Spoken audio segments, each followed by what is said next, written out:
20 taong naglingkod, itinapon ako ng aking asawa sa silid ng katulong, habang ang kanyang nakababatang asawa ay binilhan ng marangyang mansyon. Pabigat ka lang, sabi niya. Kinabukasan, dala ang isang lumang maleta at 500 piso. Umalis ako, at nang maghirap sila, hindi sila makapaniwala kung sino ang nakatayo sa tuktok bago magsimula ang kwento. Mangyaring i-like at magkomento kung mula saang lungsod kayo. At huwag ding kalimutang mag-subscribe sa channel ni Sara Amel upang hindi ninyo mapalampas ang aming mga bagong video. Handa na ba kayong makinig hanggang dulo? Simulan na natin ang kwento. Ang halimuyak mula sa pinagsamang bawang, paminta, at aniba ay pumuno sa bawat sulok ng maruming kusina. Ang mga patak ng pawis na kasing laki ng butil ng mais ay tumutulo mula sa aking noo. Binabasa ang dulo ng aking ipit sa buhok na kanina pang hapon basa ng pawis. Mabilis at sanay na binaliktad ng aking mga kamay ang malalaking hiwa ng tadyang ng baka sa ibabaw ng ihawan. Hindi ito ordinaryong inihaw. Ito ang lihim na resipe na pamana pa ng aking ama mula sa Pampanga. Ang mismong putaheng inihanda ko 22 taon na ang nakararaan nang unang magbukas ang aming karinderya. Ang pangalan ko ay Corazon de Maculangan. Ngayon ang aming ika-22 anibersaryo ng kasal ni Arturo Macaraeg. 22 taon ay hindi maikling panahon. Tandang-tanda ko kung paano namin sinimulan ang lahat mula sa wala. Mula sa isang maliit na tolda sa gilid ng kalsada, lumipat sa inuupahang pwesto. Hanggang ngayon, si Arturo ay nagmamay-ari na ng isang serye ng mga mararangyang restauran na nakakalat sa buong syudad. Ang lahat ng putahe na nagpasikat sa kanyang restauran ay gawa ng aking sariling timpla. Ang lumang aklat ng resipe na may pabalat na kulay kapeng-katad na pag-aari ng aking pamilya ang nagsilbing pundasyon ng buo niyang yaman ngayon. Ngunit nakapagtataka, habang patuloy na inaabot ni Arturo ang tuktok ng tagumpay, lalo namang lumalayo ang agwat naming dalawa.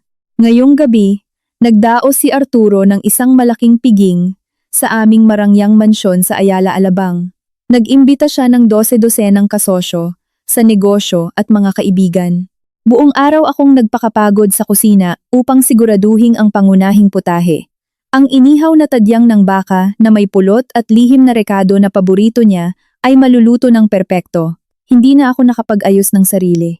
Ang lumang blusa na suot ko ay may bahid pa ng toyo sa manggas. Ngunit wala akong pakialam. Gusto ko lang makita ang ngiti ng aking asawa. Kapag natikman niya ang lutong dati, ay palagi niyang pinupuri. Matapos ayusin ang kumikinang na mga hiwa ng tadyang sa isang malapad na bandehadong pilak, maingat ko itong binuhat. Naglakad ako palabas mula sa mainit at nakakasulasok na kusina, humakbang patungo sa pangunahing silid kainan na pinalalamig ng aircon. Ang tunog ng mga nagkikiskisang baso at malalakas na tawanan ng mga bisita ay sumalubong sa aking pandinig. Ang silid ay maliwanag dahil sa dambuhalang kristal na chandelier na nakasabit sa kisame. Sa dulo ng mahabang hapagkainan, nakita ko si Arturo na matikas na nakatayo suot ang kanyang mamahaling suit. Nagtataas siya ng baso para makipag-toast sa ibang mga negosyante.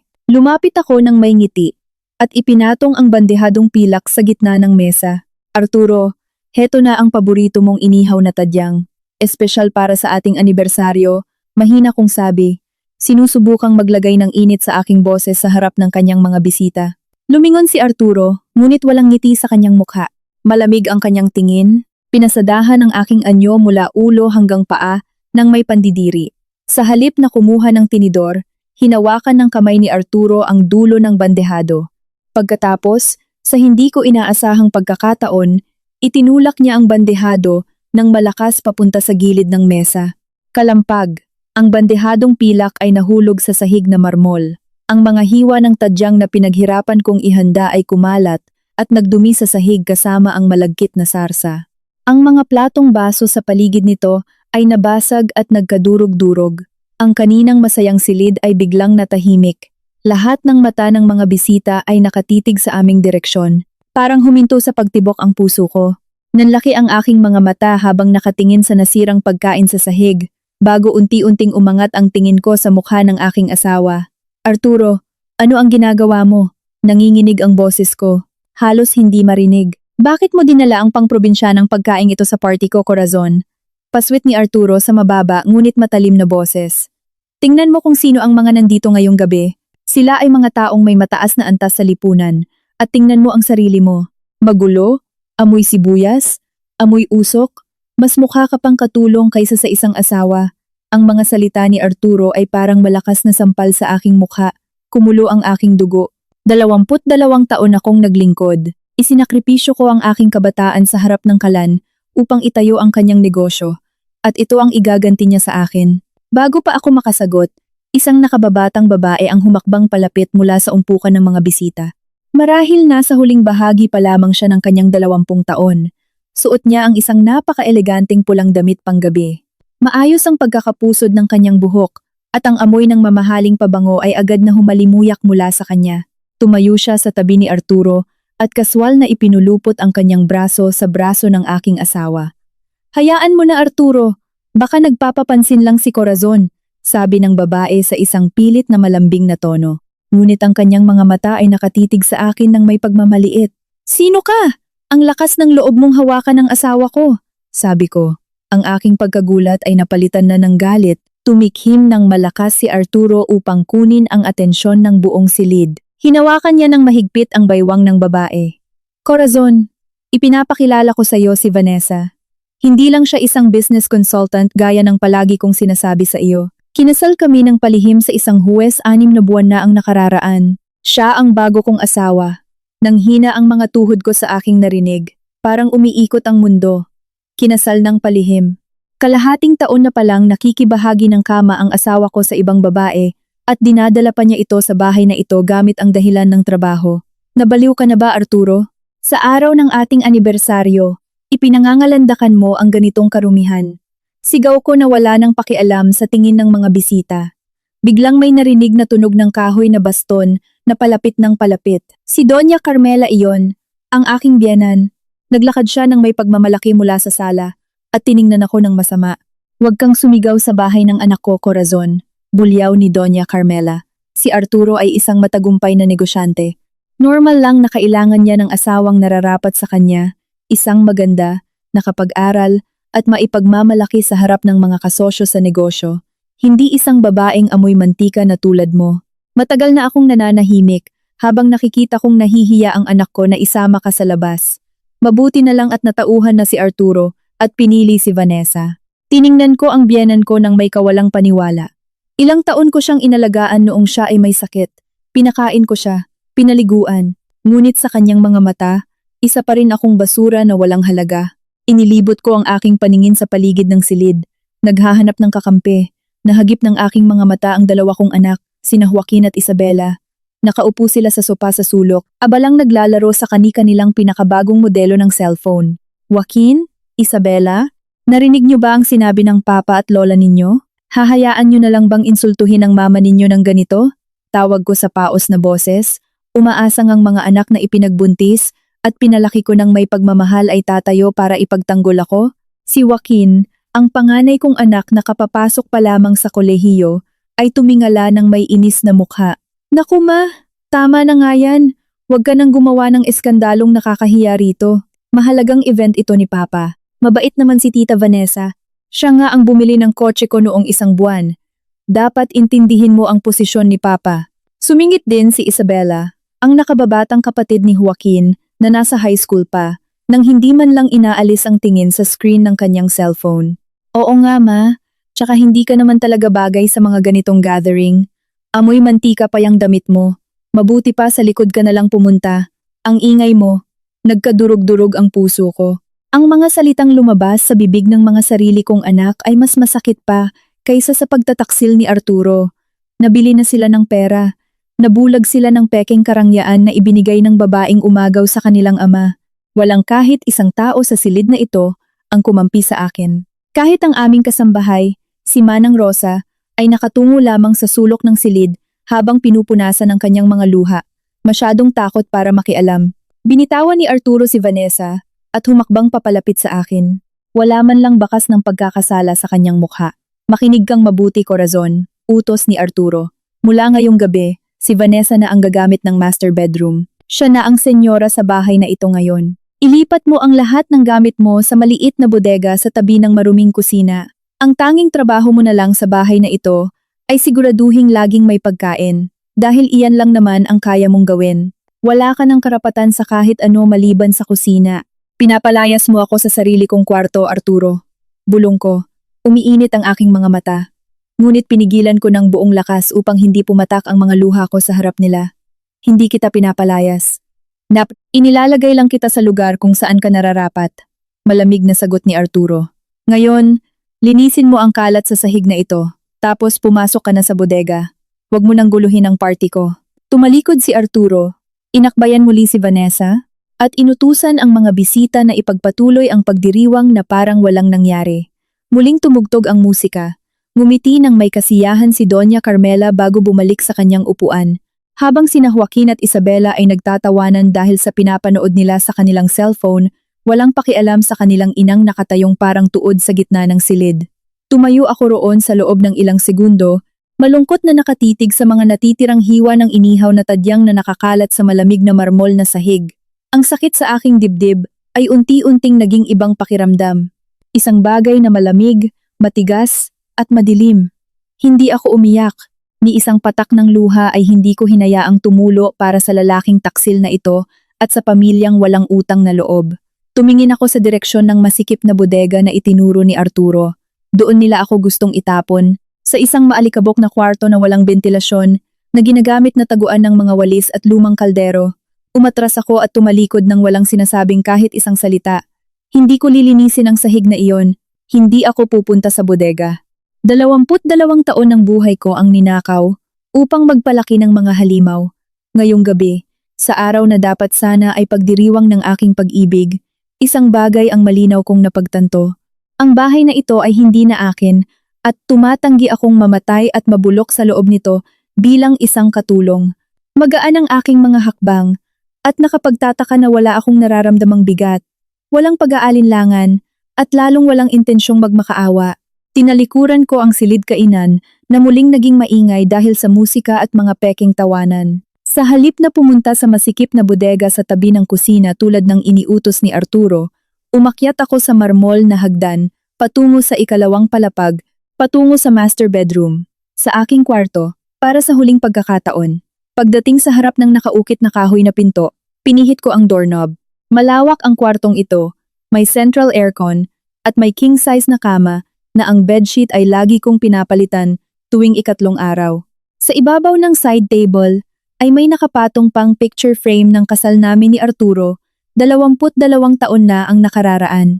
Sa litratong iyon, pareho kaming nakangiti ng alanganin habang suot ang inupahang damit pangkasal na masyadong malaki para sa amin. Walang pag-aalinlangan kung kinuha ang frame na iyon at itinub pababa sa ibabaw ng mesa. Patay na ang nakaraan. Nagmamadali kong binuksan ang cabinet na sumasakop sa isang gilid ng dingding. Itinabi ko ang mga nakahilerang bestida, mga mamahaling bag, at mga gintong alahas na minsan ay binili ni Arturo para sa akin na hindi naman karamihan. At mas madalas niyang ibigay bilang pambayad sa kanyang pagkonsensya pagkatapos niya akong sigawan. Wala akong kukunin kahit isa sa mga maruruming gamit na iyon. Mula sa pinakaibabang bahagi ng cabinet, hinila ko ang isang kupas na kayumangging maleta. Ito rin ang maletang bitbit ko noong unang beses akong lumuwas mula sa aming probinsya para makipagsapalaran kasama ni Arturo. Ang zipper nito ay medyo mahirap ng isara, pero magagamit pa rin.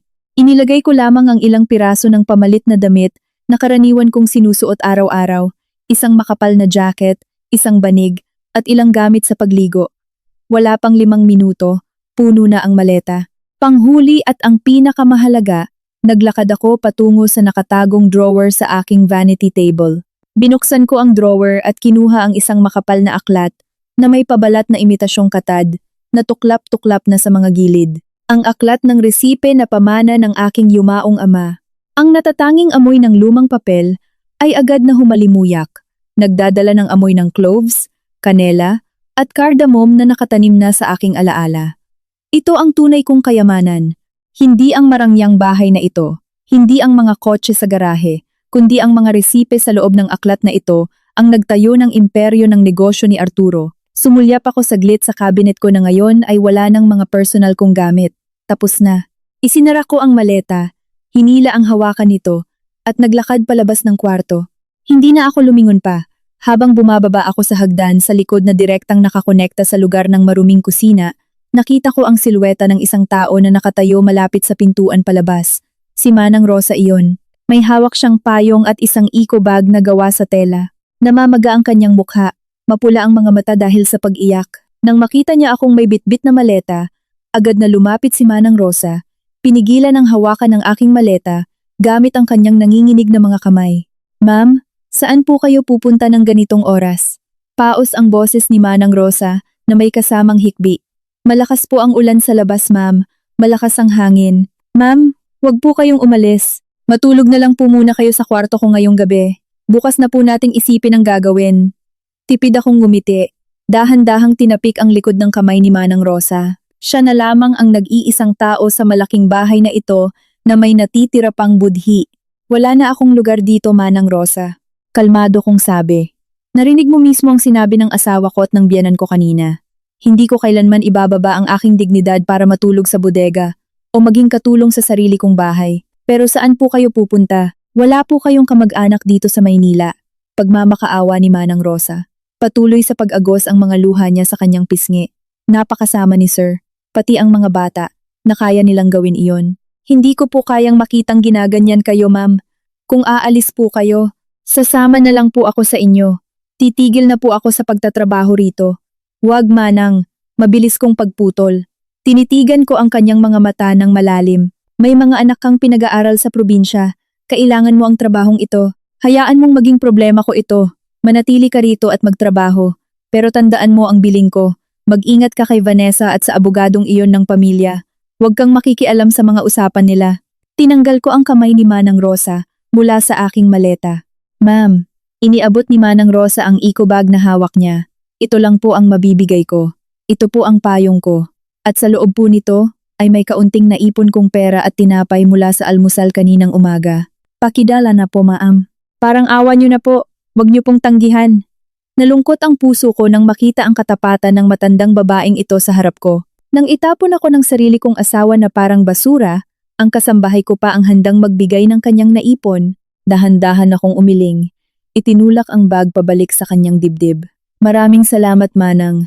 Hihiramin ko ang payong, pero itago mo na ang pera at pagkain para sa anak mo. May hawak pa naman akong kaunti, pagsisinungaling ko. Ang totoo, mayroon lamang akong 100 piso sa aking pitaka. Pero hindi ko kukunin ang pera mula sa pawis ng isang mahirap na tao. Bago pa man makatanggi si Manang Rosa, saglit ko siyang niyakap. Pagkatapos ay tumalikod at binuksan ang pintuan sa likod. Ang malamig at basang hangin sa gabi ay agad na sumampal sa aking mukha. Malakas ang buhos ng ulan, hinahampas ang bubong ng garahe, at ang sementadong kalsada ng napakaingay. Ang dilim ay tila handang lulunin ako ng buo. Binuksan ko ang asul na nakatuping payong ni Manang Rosa. Mahigpit na hinawakan ang aking maleta at humakbang palabas sa ulan. Naglakad ako sa likod bahay dumaan sa bakanting guardhouse dahil abala ang mga guwardiya sa pag-aayos ng paradahan ng mga sasakyan ng mga bisita sa harap. Walang nakakita sa pag-alis ko. Ako ay parang anino na tahimik na lumusot palabas ng matataas na bakal na gate ng bahay na iyon. Pagkatapos maglakad ng halos 100 metro, huminto ako sa ilalim ng isang poste ng ilaw na malamlam ang liwanag. Lumingon ako sa likod, tiningnan ang malaking 3 palapag na mansyon na nakatayong marangya sa di kalayuan. Ang mga kristal na ilaw nito ay nagpapalabas ng ginintuang liwanag mula sa malalaking bintana. Bahagya kong naririnig ang malakas na musika mula sa loob. Ang bahay na iyon ay ang piping saksi sa aking dugo, pawis, at luha. Ang bawat laryo nito ay itinayo mula sa aking mahahabang gabi ng pag-imbento ng resipe mula sa aking mga kamay na pinagkalyuhan sa paghahalo sa malaking kawali mula sa aking pasensya sa pagharap sa mga panunumbat ng aking biyenan at sa panlalamig ni Arturo. At ngayong gabi, iiwan ko na lang ito ng ganun-ganun. May naramdaman akong kirot na biglang tumusok sa dibdib ko. Hindi dahil namimiss ko si Arturo o ang karangyaan. Hindi.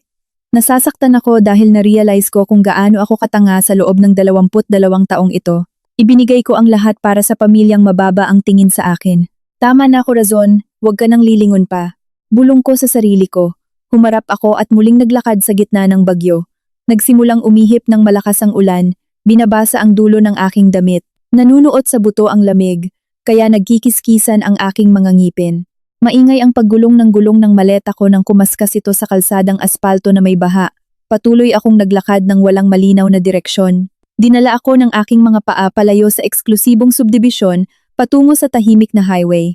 May isa o dalawang kotse lang na dumadaan, minsan ay nagtatalsik ng tubig patungo sa bangketa. Binuksan ko ang aking pitaka habang patuloy na naglalakad sa ilalim ng payong. Isang 500 piso na basa dahil sa patak ng ulan. Ito lang ang mayroon ako. Walang ATM card, walang credit card. Simula pa noon, si Arturo ang may kontrol sa lahat ng pananalapi. Binibigyan lang ako ng budget para sa pang-araw-araw na pangangailangan sa kusina na kailangang laging may resibo. Ang tanga ko dahil hindi man lang ako palihim na nag-ipon ng pera para sa sarili ko. Nagsimulang manghina ang mga hakbang ko pagkatapos maglakad ng halos 2 oras. Hindi pa rin tumitigil ang ulan, lalo pa itong lumalakas. Sugatan ang mga paa ko dahil suot ko lang ay ordinaryong tsinelas. Hindi na kinaya ng payong ni Manang Rosa na labanan ang lakas ng hangin, kaya basang-basa na ang buo kong katawan. Nakakita ako ng isang madilim at tahimik na waiting shed sa gilid ng highway. Nang walang pag-aatubili, kinaladkad ko ang aking maleta papunta roon at umupo sa mahabang upuang gawa sa malamig na bakal. Itiniklop ko ang payong at mahigpit na niyakap ang aking maleta para makahanap ng init. Dito na ako ngayon, si Corazon de Maculangan. 45 taong gulang na babae, itinapon ng asawa, ininsulto ng biyenan, at itinakwil ng sarili niyang mga anak. Nakaupo at nilalamig sa maruming waiting shed sa mismong gabi ng kanyang anibersaryo ng kasal. Dumukot ako sa aking bag para siguraduhing ligtas sa loob ng plastik ang aklat ng resipe na kulay kape. Hinaplos ng mga daliri ko ang ibabaw nito. At sa isang nakapagtatakang dahilan, ang paghaplos na iyon ay nagbigay ng panibagong lakas na dumaloy sa aking mga ugat. Maaaring kunin ni Arturo ang aking bahay. Maaaring kunin ni Vanessa ang aking kama. Maaaring itapon ako ng aking mga anak para sa pera. Ngunit hindi nila kayang kunin ang galing ng aking mga kamay at ang nasa isip ko. Habang nakatitig sa madilim na kalsadang binubuhusan ng ulan, ikinuyom ko ang aking mga kamao. Akala nyo ba isa lang akong basurang mamamatay sa gilid ng kalsada? Nagkakamali kayo? Ngayong gabi ay baka nawala sa akin ang lahat. Pero simula bukas ng umaga, muli kong itatayo ang aking buhay. Ipapakita ko kay Arturo, sa biyenan ko, at sa mga anak ko, na ang buhay ng tagumpay na tinatamasa nila ngayon ay kasalukuyang nakaupo at nilalamig sa waiting shed na ito. At kapag dumating ang tamang panahon, sisiguraduhin kong luluhod sila at magmamakaawa sa paanan ko. Sinalubong ako ng umaga ng may pang-iinsulto. Ang sikat ng araw ay tumagos sa mga dahon ng puno sa itaas ng waiting shed. Nakakasilaw ito sa aking mga mata, na halos 2 oras pa lang nakapikit. Matinding panginginig ang nararamdaman ng katawan ko. Ang aking mga damit na basang-basa magdamag ay halos matuyo na ngayon. Matigas na nakadikit sa balat at nagiiwan ng amoy ng kulob na may kahalong amoy kalsada. Masakit at kumikibot ang ulo ko na parang tinutusok ng libu-libong karayom. Pinilit kong umupo ng tuwid. Ang kalsadang tahimik kagabi ay ngayon maingay na dahil sa ugong ng mga makina ng motorsiklo at mga jeep na nag-aagawan ng pasahero. Nakita ko ang refleksyon ko sa maruming salamin ng waiting shed. Magulo ang buhok ko. Namumutla ang mukha ko at may maitim na bilog ang aking mga mata. Mukha talaga akong pulubi. Tumunog ng malakas ang tiyan ko. Nakikiusap na malagyan ng laman.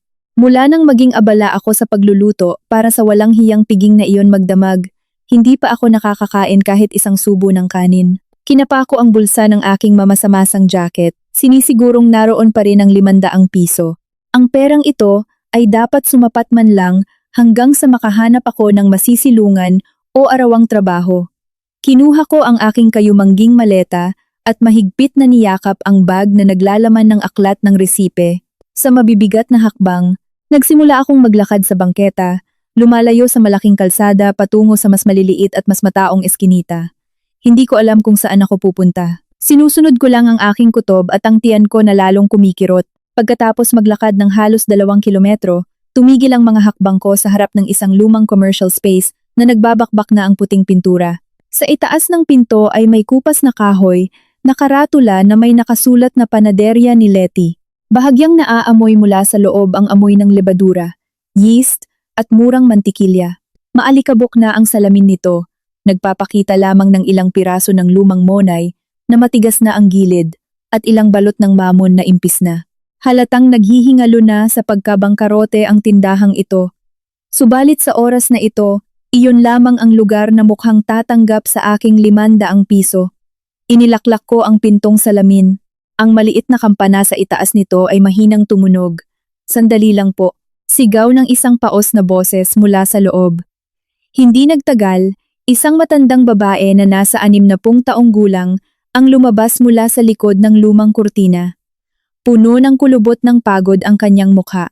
Ngunit ang kislap ng kanyang mga mata ay nagpapakita ng lambing na nagpapaalala sa akin sa aking yumaong ina. Nakasuot siya ng kupas na apron na puno ng mantsa ng harina. Ano pong hanap niyo, miss? Malambing niyang tanong. Ngunit nawala ang kanyang ngiti nang makita ang magulo, basa, at nanginginig kong kalagayan habang kinakaladkad ang maleta. Tita, pabili po sana ng isang basong mainit na tsaa at isang pinakamurang tinapay. Paos ang boses ko at tuyong-tuyo ang lalamunan ko na parang liha. Inabot ko ang 500 piso gamit ang nanginginig na kamay. Tiningnan ako ng ginang na may pag-aalala sa mukha. Hindi niya kinuha ang pera ko. Sa halip ay nagmamadaling lumabas mula sa likod ng estante. Diyos ko, Ineng, may sakit ka. Basang-basa ang katawan mo. Halika, umupo ka muna rito. Inakay niya ako papunta sa isang pulang monoblock na upuan sa sulok ng tindahan. Pagkaupo ko pa lang, biglang nanlabo ang aking paningin. Ang silid na amoy lebadura ay tila mabilis na umiikot. Narinig ko ang ginang na tinatawag ako. Pero matindi ang pag-ugong ng mga tainga ko. Sa sumunod na segundo, naging madilim ang lahat. Ang masangsang na amoy ng efficacent oil ang unang nagpagising sa akin. Dahan-dahan kong iminulat ang aking mga mata, kumurap para masanay sa dilaw na liwanag ng bombilya. Wala na ako sa monoblock, kundi nakahiga sa isang papag na kahoy na may manipis na kutson sa isang maliit na kwarto na kadugtong ng maruming kusina. Ang basa kong damit ay napalitan ng isang maluwag na duster na may disenyong bulaklak na malinis at tuyo. Ang aking maleta at bag ay nakapatong ng ligtas, malapit sa paanan ng papag. Salamat sa Diyos! Gising ka na, Ineng! Lumingon ako. Ang ginang na may-ari ng panaderya ay nakaupo sa kahoy na upuan hindi kalayuan sa akin. Naghahalo ng isang basong mainit na tsaa. Huminga siya ng maluwag at inabot sa akin ang tsaa. Uminom ka muna. Napakainit ng katawan mo kanina. Naguguluhan pa nga ako kung dadalhin kita sa klinika. Pero buti na lang at pagod at lamig lang ito, malambing niyang sabi. Ako nga pala si Leticia. Pwede mo akong tawaging Tita Leti. Ano ang pangalan mo, Ineng? Tinanggap ko ang baso gamit ang nanginginig na kamay. Ang init ng matamis na tsaa ay dumaloy sa aking tiyan at nagbigay ng kaunting lakas. Ako po si Corazon. Tita Leti, patawad po kung naging abala ako sa inyo. Ako po ay, aalis na rin po. Naku, saan ka pupunta ng umuulan? Umaambon pa sa labas. Malumanay na pagpigil ni Tita Leti. Hindi na ako magtatanong kung bakit ka may dalang maleta at basang-basa sa kalsada. Alam kong bawat tao ay may kanya-kanyang problema. Pero hindi ka pwedeng umalis hanggat hindi ka kumakain. Heto, iginawa kita ng tasty bread at simpleng sopas. Iniabot ni Tita Leti ang isang mangkok at isang platong may tasty bread. Tinanggap ko ito na may luha sa mga mata. Sa oras na itinapon ako ng sarili kong asawa, ang estrangherong ito pa ang nag-aruga sa akin ng walang maraming tanong. Sumubo ako ng sopas. Matabang ang lasa, pero nakapagbigay ng init. Pagkatapos ay kumagat ako sa tasty. Nagkiskisan agad ang mga ngipin ko. Ang tinapay ay napakatigas, tuyo at magaspang ang tekstura. Ang yeast sa loob nito ay kitang-kitang naiwang nakababad ng matagal at ang sukat ng harina ay hindi balanse. Nang makita niyang nahihirapan akong ngumuya, napangiti ng alanganin si Tita Leti. Pasensya ka na, Cora. Matigas ang tinapay. Nasa dulo na ng pagbagsak ang panaderya ko. Kumukonti ang bumibili, tumataas ang presyo ng mga sangkap. Napilitan akong gumamit ng pinakamurang harina at nagtipid sa mantikilya. Siguro sa susunod na buwan, mapipilitan na akong isara ang tindahang ito. Wala na akong pambayad sa upa. Pagkadinig ko noon, agad na nabuhay ang aking pakiramdam bilang isang tagapagluto. Tiningnan ko ang maliit at magulong kusina ni Tita Leti. Luma na ang mga gamit, kinakalawang na ang gas oven, pero may mga sangkap pa na pwedeng isalba. Tita, mayroon po ba kayong mga saging na sobrang hinog na? O kaya muscovado at kaunting kanela? Bigla kong tanong. Napakunot ang noo ni Tita Leti. Mayroon akong mga saging na saba na tira kahapon. Maitim na ang balat. Itatapon ko sana mamayang hapon. Ang muscovado at kanela ay nasa garapon sa dulo. Bakit, Cora? Itinabi ko ang manipis na kumot at bumaba sa papag. Medyo mahina pa ang katawan ko pero ewan ko ba, Ang pag-iisip sa mga sangkap sa kusina ay nagbalik ng lakas ko. Naglakad ako papunta sa mesa sa kusina at tiningnan ang mga natitirang sangkap na binanggit ni Tita Letty. Tita, tinulungan niyo po ako. Hayaan niyo pong makabawi ako. Huwag niyo pong itapon ang mga saging na ito, sabi ko sabay kuha sa maruming apron sa sabitan. Dumukot ako sa aking bag. Kinuha ang aklat ng resipe na may katad na pabalat na pag-aari ng aking ama at maingat na inilagay ito sa sulok ng mesa. Nagsimula akong magtrabaho. Dinurog ko gamit ang tinidor ang malambot ng saging saba. Hinaluan ito ng tunaw na muscovado, pulbos ng kanela, at kaunting asin para lumabas ang alat-tamis na lasa. Ang natirang murang harina ay 3 beses kong sinala para mas pino. Pagkatapos ay inihalo ko ang mantikilya na dahan-dahang pinainit. Hindi ko kailangan ng measuring cups. Kabisado na ng mga kamay ko ang tamang sukat base lamang sa haplos at tekstura ng masa. Nakatayo lamang si Tita Letty at tulalang pinagmamasdan ang maliksikong paggalaw sa kanyang kusina. Wala pang 40 minuto, ipinasok ko na ang baking pan na naglalaman ng banana loaf na may muscovado at kanela sa loob ng kanyang lumang gas oven. Ginamit ko ang apoy sa ilalim at tinimpla ng mabuti. Naghintay ako. 20 minuto ang lumipas. Ang amoy ng nakaramel na muscovado na humalo sa tamis ng saging at pampalasa ng kanela ay sumabog at pumuno sa bawat sulok ng maliit na panaderya. Ang amoy kulob na patay na yeast na kanina ay nagahari sa hangin ay agad na naglaho at napalitan ng nakakagutom na init ng amoy ng bagong lutong tinapay. Nang ilabas ko ang baking pan mula sa oven, biglang bumukas ng malakas ang pinto sa harap ng tindahan. Tita Letty, nandito na yung bill sa kuryente. Kung hindi mababayaran bukas, puputulan na tayo. Ang mga hakbang ng isang payat na binata na nakasuot ng itim na t-shirt at punit na maong ay huminto sa pinto ng kusina. Tiningnan ako ng binata ng may pagkalito, bago biglang lumaki ang butas ng kanyang ilong sa paglanghap ng hangin at nanlaki ang kanyang mga mata. Grabe tita! Anong bango to? Bakit amoy mamahaling cafe sa mall? Sigaw ng binata na namangha. Itinuro ako ni Tita Letty. Siya si Corazon, at siya ang gumawa niyan. Cora, siya si Jason. Ang pamangkin ko na tumutulong sa pagbabantay ng tindahan kapag walang pasok. Agad na lumapit si Jason sa mesa sa kusina. Kumuha ako ng isang hiwa ng umuusok pang banana loaf at iniabot iyon kay Jason. Tikman mo Jason. Hinipan muna iyon saglit ni Jason, tapos kinagat ang tinapay. Nang bumaon ang ngipin ni Jason sa nakaramel na gilid at umabot sa gitnang bahagi ng tinapay na sobrang lambot at basa-basa pa, napapikit siya. Nguya siya ng nguya. Pagkatapos ay iminulat ng malaki ang kanyang mga mata. Grabe, promise ang sarap nito ate. Tili ni Jason. Puno pa ng tinapay ang bibig niya. Sobrang lambot ng tekstura. Sakto ang tamis. Yung bango ng kanela nakakagising. Tita, bakit hindi ka gumagawa ng ganito dati? Ang alam mo lang lutuin yung matigas na monay. Aba sagot ni Tita Letty habang tumitikim din ng maliit na hiwa na ibinigay ko. Agad na tinakpan ni Tita Letty ang kanyang bibig. Nangingilid ang luha habang nakatingin sa akin. Diyos ko Cora, parang tinapay galing sa mamahaling bake shop sa syudad. Mabilis na nilunok ni Jason ang tinapay niya, tapos tiningnan ako ng may nagniningning na mga mata. Ate Cora, tawag ni Jason. Biglang naging seryoso ang tono ng boses niya. Alam niyo ba na malapit ng mabangkarote si Tita Letty dahil hindi mabenta ang mga tinapay niya? Hindi alam ni Tita kung paano magbenta ngayon. Marunong ako sa marketing. Magaling ako sa social media. Alam ko kung paano gumawa ng magandang packaging. Ang problema lang, pangit ang produktong binebenta ni Tita. Walang selling value. Itinuro ni Jason ang natirang banana loaf sa baking pan. Pero ito, first class ito. Kung gusto niyo pong sumali sa amin, sinisiguro ko sa loob ng 1 buwan, dudumugin ang tindahang ito. I-video natin habang gumagawa ka ng tinapay. Kukuha tayo ng aesthetic pictures at ibebenta natin online. Ano sa tingin niyo? Tiningnan ko si Jason tapos tiningnan ko si Tita Letty na dahan-dahang tumango ng puno ng pag-asa.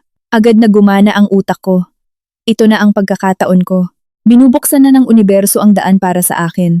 Kailangan ko ng lugar at mga sangkap. Kailangan nila ng resipe at galing ko. Pumapayag ako.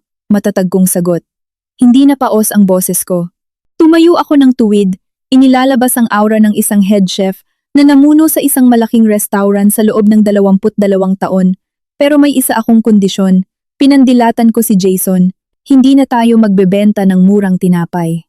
Babaguhin natin ang menu ng tindahang ito. Itapon na lahat ng lumang resipe, Tita Letty.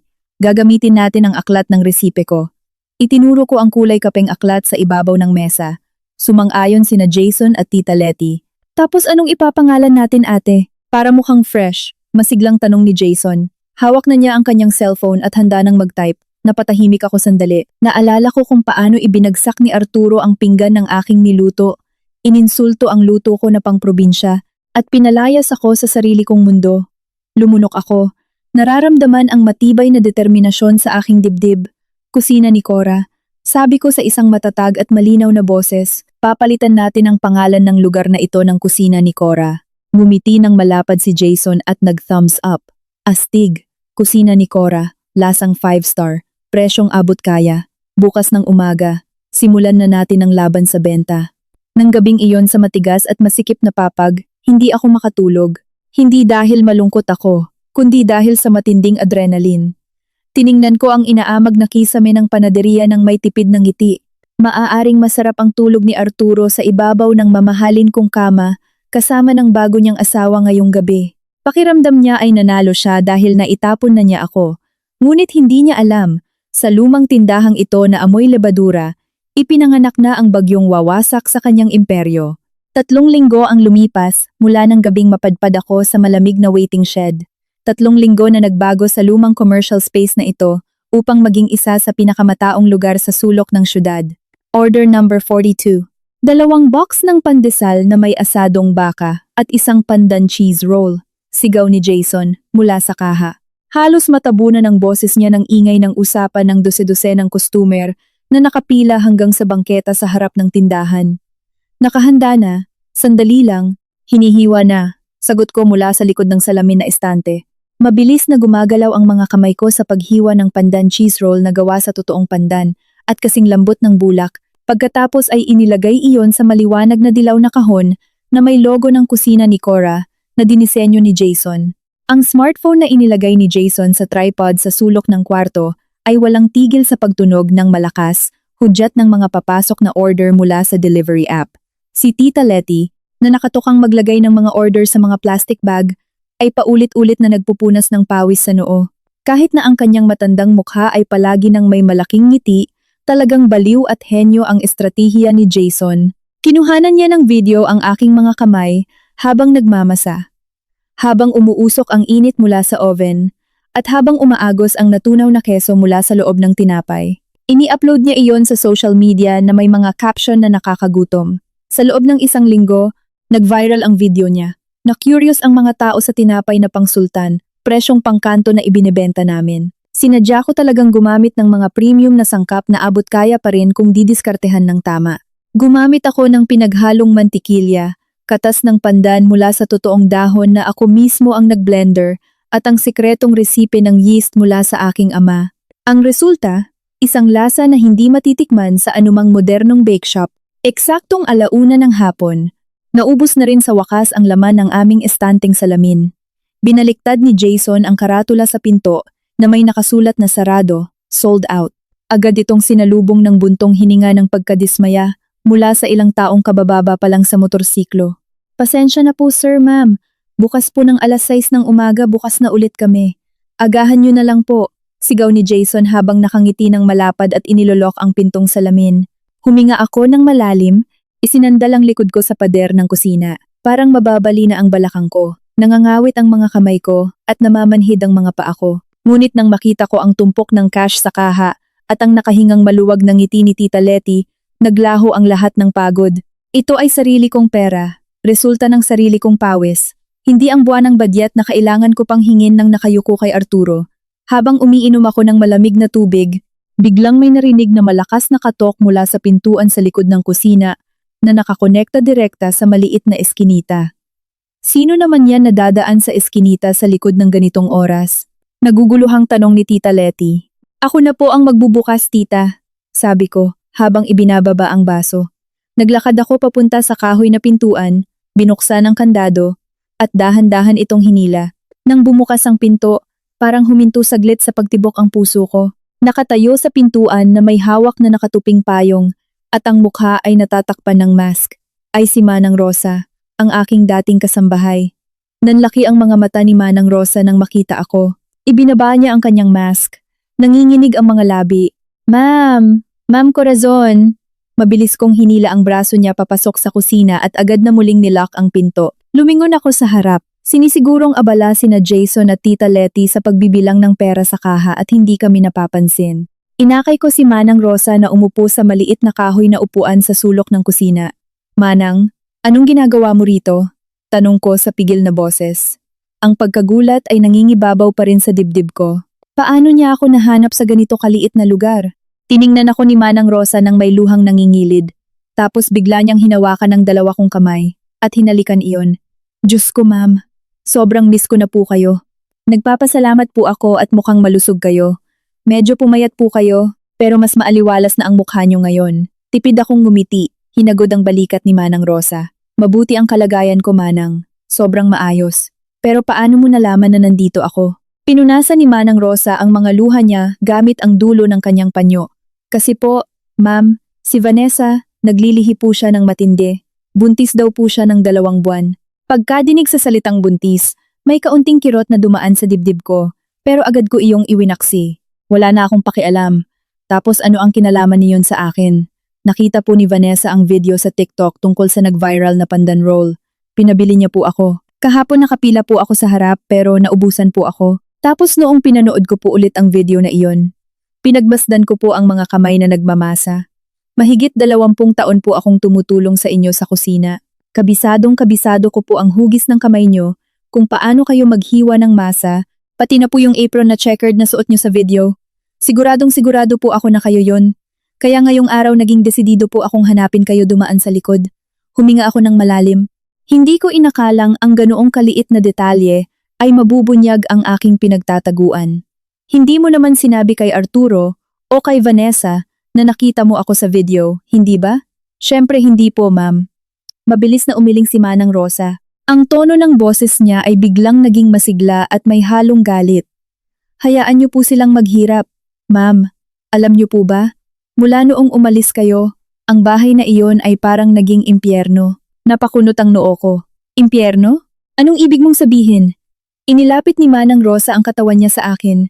Bumubulong na parang takot na marinig kami ng mga pader ng kusina. Bumagsak po ang restaurant ni Sir ma'am. Nagdala si Sir ng bagong head chef galing pa sa ibang bansa. Sobrang mahal ng sweldo, pero malayo ang lasa sa resipe niyo. Nagrereklamo po ang mga lumang customer. Kahapon po narinig ko si Sir na nagwawala sa telepono dahil ang rating ng restaurant sa app ay bumagsak ng 2 bituin. Maraming catering orders ang nakansela. Ngumiti ako ng palihim sa isip ko.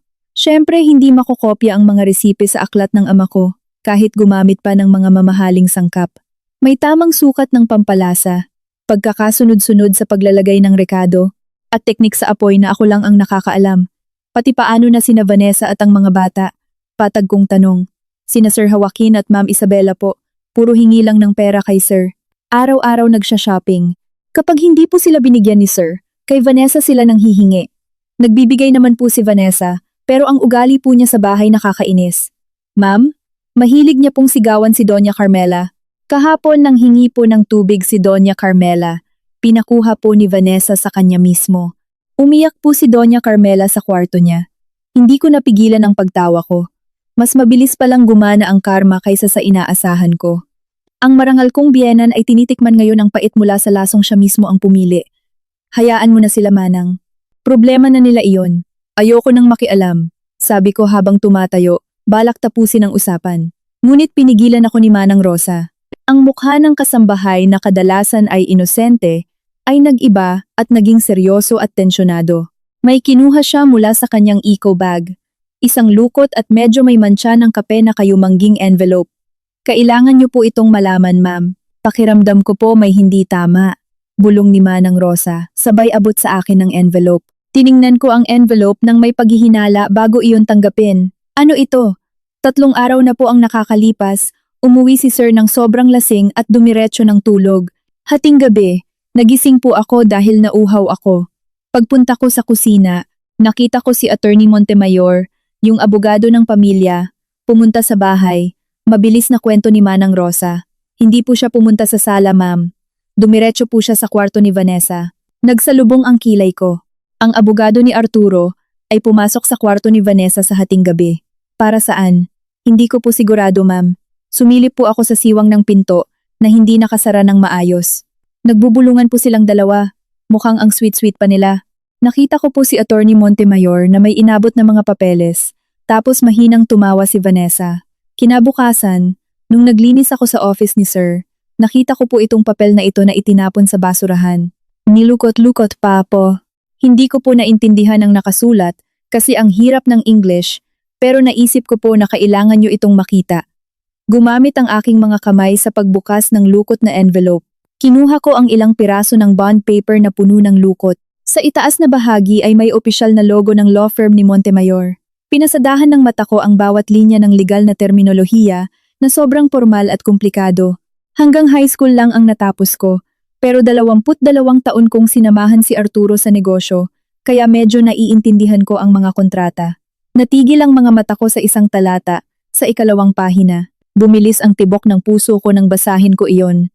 Sa pamamagitan nito ay nagbibigay ng buong kapangyarihan, special power of attorney, sa Prime Horizon Ventures na kinakatawan ni Vanessa upang pamahalaan at ilipat ang pondo ng korporasyon mula sa pangunahing account ng kumpanya sa halagang. Ang numerong nakasulat doon ay nagpatigil sa paghinga ko. Bilyon-bilyong piso. Sino itong Prime Horizon Ventures na ito? Bulong ko sa sarili ko. Bakit ate? Ginulat ako ng boses ni Jason. Ang binata ay tapos na palang magbilang ng pera at lumapit sa amin dahil narinig ang pagbulong ko. Tiningnan niya saglit si Manang Rosa, tapos tumingin sa papel na hawak ko. Jason, tawag ko. Iniabot ang papel sa kanya. Di ba magaling ka sa teknolohiya? Baka pwede mong isearch sa internet ang kumpanyang ito. Napakunot ang noo ni Jason, kinuha ang papel at binasa ng mabilisan. Special power of attorney. Para maglipat ng pondo. Naku, seryoso itong dokumentong ito ate. Inilabas ni Jason ang cellphone niya, nagbukas ng browser, at tinaype ang pangalan ng kumpanya. Mabilis na nag-scroll ang hinlalaki niya sa screen. Ilang segundo lang, naging seryoso ang mukha ni Jason. Ate, kaduda-duda ito, sabi ni Jason habang ipinapakita ang screen ng cellphone niya sa akin. Sa data ng DTI, itong Prime Horizon Ventures na ito ay kaka-register lang 3 buwan na ang nakakaraan. Ang address ng opisina ay sa isang bakanteng commercial space sa gilid ng syudad. At hulaan niyo kung sino ang pangalan ng presidente. Sino? Inip kong tanong. Roberto Montemayor. At ang board member ay si Vanessa. Nanlamig ang dugo ko. Ang lahat ng palaisipan na nagkalat ay biglang nabuo sa isang nakakatakot na larawan. Si Vanessa ay hindi lamang isang kabit na mukhang pera. Hindi niya mahal si Arturo. Maaaring ang pagkabuntis niya ay hindi anak ni Arturo. Sina Vanessa at si Montemayor, ang pinagkakatiwalaang abogado ni Arturo, ay matagal nang magkasabwat bilang magkasintahan. Ginamit nila ang pekeng kasal na ito bilang takip upang makapasok sa pamilya. Hinuhuthot nila ang mga ari-arian ng kumpanya ni Arturo sa pamamagitan ng mga dokumentong minamanipula nila at pinapapirmahan kapag lasing o walang muwang si Arturo. Ninanakawan si Arturo mula mismo sa loob ng kanyang sariling bahay. Tiningnan ko si Manang Rosa na halatang naguguluhan. Tapos, binalingan ko si Jason na halatang gulat na gulat din gaya ko. Hinigpitan ko ang hawak ko sa dulo ng mesa. Sa loob ng ilang segundo, may pumasok na instinct sa isip ko na tawagan agad si Arturo para bigyan ng babala ang lalaking minsan ko ring minahal, na naglalakad na siya patungo sa bangin ng pagkasira. Ngunit ang alaala ng inihaw na tadyang na ibinato niya, ang kanyang nandidiring tingin, at ang kanyang mga salitang nagpapalayas sa akin noong gabing iyon ay muling umikot sa isip ko. Bakit ko ililigtas ang taong pumatay sa damdamin ko? Unti-unting gumuhit ang ngiti sa aking mga labi. Hindi isang masayang ngiti, kundi isang ngiting kasing lamig ng yelo. Manang Rosa, maraming salamat, matatag kong sabi. Itinupi ang dokumento at isinilid sa aking bulsa. Mula ngayon, kapag may nakita kang iba pang dokumento na itinapon, ipunin mo at dalhin mo sa akin. Huwag mong hayaang may magduda. Sige po ma'am, pero ano po ba talaga ang laman ng dokumentong iyon? Kuryosong tanong ni Manang Rosa. Tinapik ko ng malumanay ang balikat ni Manang Rosa. Ang laman nito ay isang time bomb, Manang. Isang time bomb na magpapaguho sa marangyang bahay na iyon hanggang sa maging patag na lupa at uupo tayo sa pinakaharap para panoorin iyon. Lumalim na ang gabi. Nagsimula nang pumatak ang ambon na bumaba sa sayero ng aming lumang bubong. Lumilikha ito ng nakaka-relax na tunog. Kanina pang tulog si Tita Letty sa likod na kwarto Sobrang pagod pagkatapos ng buong araw na pag-asikaso sa dagsa ng mga customer. Subalit sa harapang bahagi na naiilawan ng puting fluorescent lamp, kami ni Jason ay gising pa. Ang amoy ng mantikilya na natira mula sa produksyon kaninang tanghali ay sisinghap-singhap pa sa hangin. Humahalo sa amoy ng matapang na itim na kape na ginawa ko para sa aming dalawa. Nakaupo ng naka-cross-leg si Jason sa ibabaw ng banig na inilatag namin sa sahig. Nakapatong sa kanyang hita ang isang lumang laptop na maingay ang cooling fan. Ang kanyang mahahaba at payat na mga daliri ay mabilis na nagtatype sa keyboard. Ang asul na liwanag mula sa screen ay nagre-reflect sa kanyang seryosong mukha. Samantala, nakaupo ako sa tapat niya, nakatingin sa lukot na papel na dinala ni Manang Rosa, na ngayon ay nakalatag ng tuwid sa sahig. Nakakabaliw ito, ate. Bulong ni Jason na hindi iniaalis ang tingin sa screen. Habang lumalalim ang pag-iimbestiga ko, mas lalong bumabaho. Ano ang nahanap mo, Jason? Tanong ko sabay higop sa itim kong kape. Pinasisigla ng pait ang pagod kong isip. Iniharap ni Jason ang kanyang laptop sa akin. Sa screen ay nakabukas ang ilang browser tabs, nagpapakita ng mga graphs, financial tables, at profile ng kumpanya mula sa website ng gobyerno na public access. Ate, tingnan mo ito. Itinuro ni Jason ang isang hanay ng data gamit ang dulo ng ballpen. Itong Prime Horizon Ventures. Registered nga sila, pero wala silang anumang portfolio. Na-check ko ang address nila sa Google Street View at hulaan mo. Isang commercial space lang iyon na pinapaupahan sa probinsya. Maraming vandal sa pinto. Walang senyales ng anumang aktibidad ng opisina. Inilapit ko ang katawan ko, matamang sinusuri ang screen. Paano nila nagawang ilipat ang pera mula sa account ng restaurant ni Arturo? Iyan ang katalinuhan nila. Mahinang tinapik ni Jason ang screen. Ginamit nila ang dahilan na management consulting fees at business restructuring. Sabi mo nga ipinakilala si Vanessa sa inyo bilang business consultant, di ba? Ngayon, ang papel na dinala ni Manang Rosa ay isang special power of attorney. Hindi namamalayan ni Sir Arturo na nagbigay na pala siya ng autorisasyon sa pekeng kumpanya ni Vanessa at Atiyong Montemayor na hawakan ang malaking bahagi ng reserbang pondo ng restaurant. Nagpindot si Jason ng ilang buttons na nagpalabas ng isa pang page na naglalaman ng leaked mutation data na hindi ko alam kung paano niya nakuha. Linggo-linggo, patuloy ni Jason sa nakakatakot na tono, may daan-daang libong piso ang lumalabas sa account ng kumpanya ni Sir Arturo papunta sa account ng Prime Horizon Ventures. Iba-iba ang dahilan. Mayroong monthly consultant fee, pekeng audit fee, pati marketing expenses. Unti-unti nilang sinisipsip ang dugo ng kumpanya ng asawa ninyo. Natahimik ako, sumikip ang dibdib ko. Pero hindi dahil nag-aalala ako sa kapalaran ni Arturo. Nasasaktan ako dahil ang daan-daang libong iyon na inilipat nila ay pera mula sa sarili kong pawis. Iyon ang kita mula sa aking inihaw na tadyang, mula sa aking bulalo, mula sa bawat patak ng pawis na ibinuhos ko sa harap ng dambuhalang kawali sa loob ng 22 taon. Totoong nakapangalan kay Arturo ang kumpanya at ang sertipiko. Ngunit ako ang kaluluwa ng perang iyon. At ngayon ang perang iyon ay ninanakaw ng magnobyong manloloko dahil sa katangahan ng aking asawa. Hindi ba nakakabasa si Sir Arturo, ate? Tanong ni Jason na naiinis, sumandal sa dingding. Paano niya napirmahan ang ganitong kaimportanteng dokumento na hindi man lang binabasa, yung abogado rin niya? Naku po, kriminal na ito labag sa Code of Ethics ng mga abogado. Ngumiti ako ng nakakaloko. Nakakabasa si Arturo pero masyado siyang mayabang at masyadong kumpiyansa. Noon pa man, si Montemayor na ang nag-aasikaso sa lahat ng permits at legal documents namin. Palaging nararamdaman ni Arturo na siya ang malaking boss na hindi kailangang mag-abala sa pagbabasa ng maliliit na letra. Lalo pa at tulad ng sabi ni Manang Rosa, ipinapapirma ang dokumentong ito kapag lasing si Arturo o kaya kapag baliw na baliw siya sa serbisyo ni Vanessa sa kama. Kinilabutan si Jason nang marinig ang malamig kong mga salita. Tiningnan niya ako ng may patanong na mga mata, tapos, magre-report na ba tayo sa pulis ngayon, ate? Mahina nga lang itong photocopy na ito kung dadalhin sa korte. Pero pwede natin itong gamitin para takutin si Vanessa o sabihin kay Sir Arturo para magising siya at sibakin ang abogadong iyon. Tinitigan ko ng malalim si Jason. Matalino ang batang ito, pero hindi pa niya naiintindihan ang pait ng pagtataksil. I-report sa pulis? Sasabihin kay Arturo? Inulit ko ang tanong niya sa mapangutyang tono, tapos tumawa ng mahina. Ang tawang iyon ay parang tuyo at walang laman sa aking lalamunan. Bakit ako mag-aabala na iligtas ang lalaking itinapon ako sa bodega ng alikabok? Bakit ko tutulungan ang biyenan ko na tinawag akong amoy mantika? At bakit ko isasalba ang yaman para sa mga anak ko na mas pinili pa ang mamahaling kotse mula sa kabit kaysa ipagtanggol ang sarili nilang ina? Lumunok si Jason. So, hahayaan nyo na lang silang mabangkarote? Hindi lang basta hahayaan, Jason. Gigil kong sagot. Mahigpit ang kamao ko sa ibabaw ng mesa. Gusto kong bumagsak sila at maging pinakamahirap.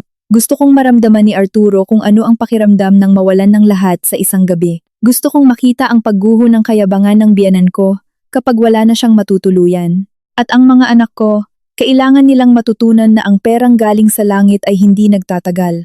Hayaan nating ubusin ni na Vanessa at Montemayor ang yaman. Hayaan mong masunog ang malaking bahay na iyon hanggang sa maging abo. Matagal na natahimik si Jason. Tiningnan niya ako ng may halong paghanga at kaunting takot. Dahan-dahan siyang tumango. Naiintindihan ko, ate. Minsan ang pinakamagandang paghihiganti ay umupo lang at panooring sirain ng kalaban ang kanilang sarili. Tumpak, sabi ko sabay sandal at tiningnan si Jason. Pero hindi tayo pwedeng nakaupo lang. Kailangan nating maghanda. Pagbagsak ng imperyo ni Arturo, siguradong sasamsamin ng bangko ang lahat ng ari-arian niya, kasama ang pangunahing gusali ng restaurant na itinayo mula sa resipe ng ama ko. Hindi ko hahayaang mapunta ang pamana ko sa ibang tao. Kailangan ko itong bilhin pabalik. Bibilhin ang pangunahing gusali ng restaurant? Nanlaki ang mga mata ni Jason. Ate, bilyon ang presyo niyon, baka daan-daang milyon. Ang naipon natin mula sa pagtitinda ng banana loaf at pandesal ngayon ay nasa 10,000 pa lang. Ang layo. Kaya nga kailangan natin ng plano na mas malaki kaysa sa pagtitinda lang dito. Mabilis kong sagot. Hanggang saan ba ang kaya ng oven natin? Ilang empleyado pa ba ang madadagdag natin dito? Sagad na tayo, Jason. At kung gusto nating kumita ng daan-daang milyon sa maikling panahon, kailangan natin ng malaking kapital. Kailangan natin ng investor. Malalim na nag-isip si Jason. Tinapik-tapik niya ang kanyang mga daliri sa sahig. Biglang nagningning ang mga mata niya. Muli niyang kinuha ang laptop, nag-type ng mabilis, at iniharap ang screen sa akin. Ate, naalala mo ba noong minsan nabanggit ko sa'yo ang tungkol sa Philippine Star Culinary Festival? Itinuro ni Jason ang isang digital na poster sa screen. Yung event sa SMX sa susunod na buwan? Tanong ko. Tama. Pero hindi ito basta-basta food expo para magbenta lang ng pagkain, ate. Paliwanag ni Jason na tuwang-tuwa. Sa huling araw ng festival, may pitching session o business presentation. At ang special guest ngayong taon ay si Victorino Valderrama. Victorino Valderrama? Napakunot ang noo ko. Hindi pamilyar ang pangalan na iyon sa akin. Hindi niyo kilala si Sir Victorino? Siya lang naman ang Diyos sa industriya ng food and beverage sa Pilipinas. Sigaw ni Jason. Binuksan niya ang isa pang tab at ipinakita ang profile ng isang nasa edad 50 lalaki. May silver na buhok na nakagel ng maayos papalikod, nakasalamin ng makapal, at may matang kasing talim ng agila. Si Victorino ay isang food critic at malaking investor. Patuloy ni Jason habang binabasa ang profile ng lalaki. Kilala siya bilang malupit at perpeksyonista. Kung pangit ang pagkain mo, kaya niyang sirain ang negosyo mo sa isang post lang. Pero kung magustuhan niya ang luto mo at makita niya ang potensyal ng negosyo mo, boom! Hindi siya magdadalawang isip na mag-invest ng daan-daang milyon in cash. Naghahanap siya ng local food brand para iangat sa national market. Nakatitig ako sa picture ni Victorino Valderrama sa screen. Bumilis ang tibok ng puso ko. Ito na yon. Ito ang pintong maglalabas sa akin mula sa masikip na pwestong ito, papunta sa trono na dapat sana ay inuupuan ko. Sasali tayo sa festival na iyan, matatag kong utos na walang halong pag-aalinlangan. Napangiwi si Jason, at kinamot ang ulo niyang hindi naman makati. Ang problema, ate, may kabigatan ng requirements para makasali diyan at sa pitching session. Kailangan nating magbayad ng 15,000 piso na registration fee. Halos mauubos ang net income natin ngayong buwan. Kung mabigo tayong makuha ang atensyon ni Sir Victorino, mauubusan tayo ng puhunan. Kunin mo ang pera bukas ng umaga. I-register mo ang kusina ni Cora. Mabilis kong sagot. Madaling kitain ang pera mula sa pawis, Jason. Pero ang pagkakataong tumayo kasama ang mga higante sa negosyo ay hindi dumarating ng 2 beses. Tumayo ako mula sa pagkakaupo, inayos ang aking duster, at naglakad patungo sa maliit na bintana sa harap ng tindahan. Binuksan ko ng kaunti ang kurtina at pinagmasdan ang kalsadang basang-basa dahil sa gabi ng ulan. Sa malayong timog ng syudad ay naroroon ang marangyang mansyon na dati kong tinatawag na palasyo. Masarap ang tulog ni Arturo sa ibabaw ng kanyang kasinungalingan. Sina Vanessa at Montemayor ay nagtatawanan habang nagbibilang ng maruming pera. Inaakala nilang lahat na sira na ako at naglaho na. Lumingon ako kay Jason na tahimik pa ring nakatitig sa screen ng laptop niya. Ihanda mo ang pinakamagandang business proposal na nagawa mo sa buong buhay mo, Jason. Idetalye mo lahat ng computations. Utos ko. Ang tono ng boses ko ay naglalaman ng matinding kasiguraduhan. Ang mga nasa papel, trabaho mo yan. Pero pagdating sa lasa, pagdating sa kung paano paluluhurin ang dila ni Victorino Valderrama, ipaubaya mo sa akin. Aagawin natin ang entabladong iyon sa susunod na buwan. Ngumiti ng malapad si Jason.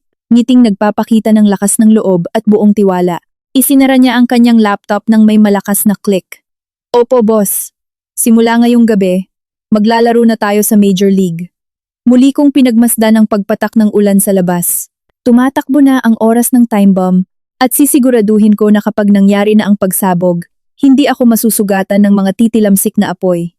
Sa halip, ito ang magiging liwanag na magbibigay daan tungo sa aking pagbabalik sa tuktok. Isang buwan ang lumipas na parang kisap mata na sinabayan ng hingal.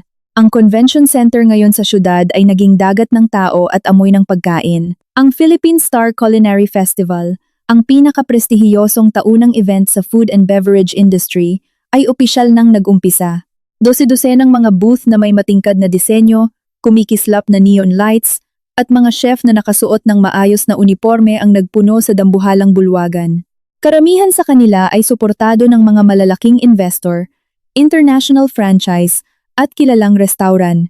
Sa isang sulok sa Block C, naroroon ang aming pwesto. Maliit lang, 3 sa 3 metro, walang marangyang dekorasyon. Ang signage lang namin ay isang simpleng tarpaulin na may nakasulat na Kusina ni Cora.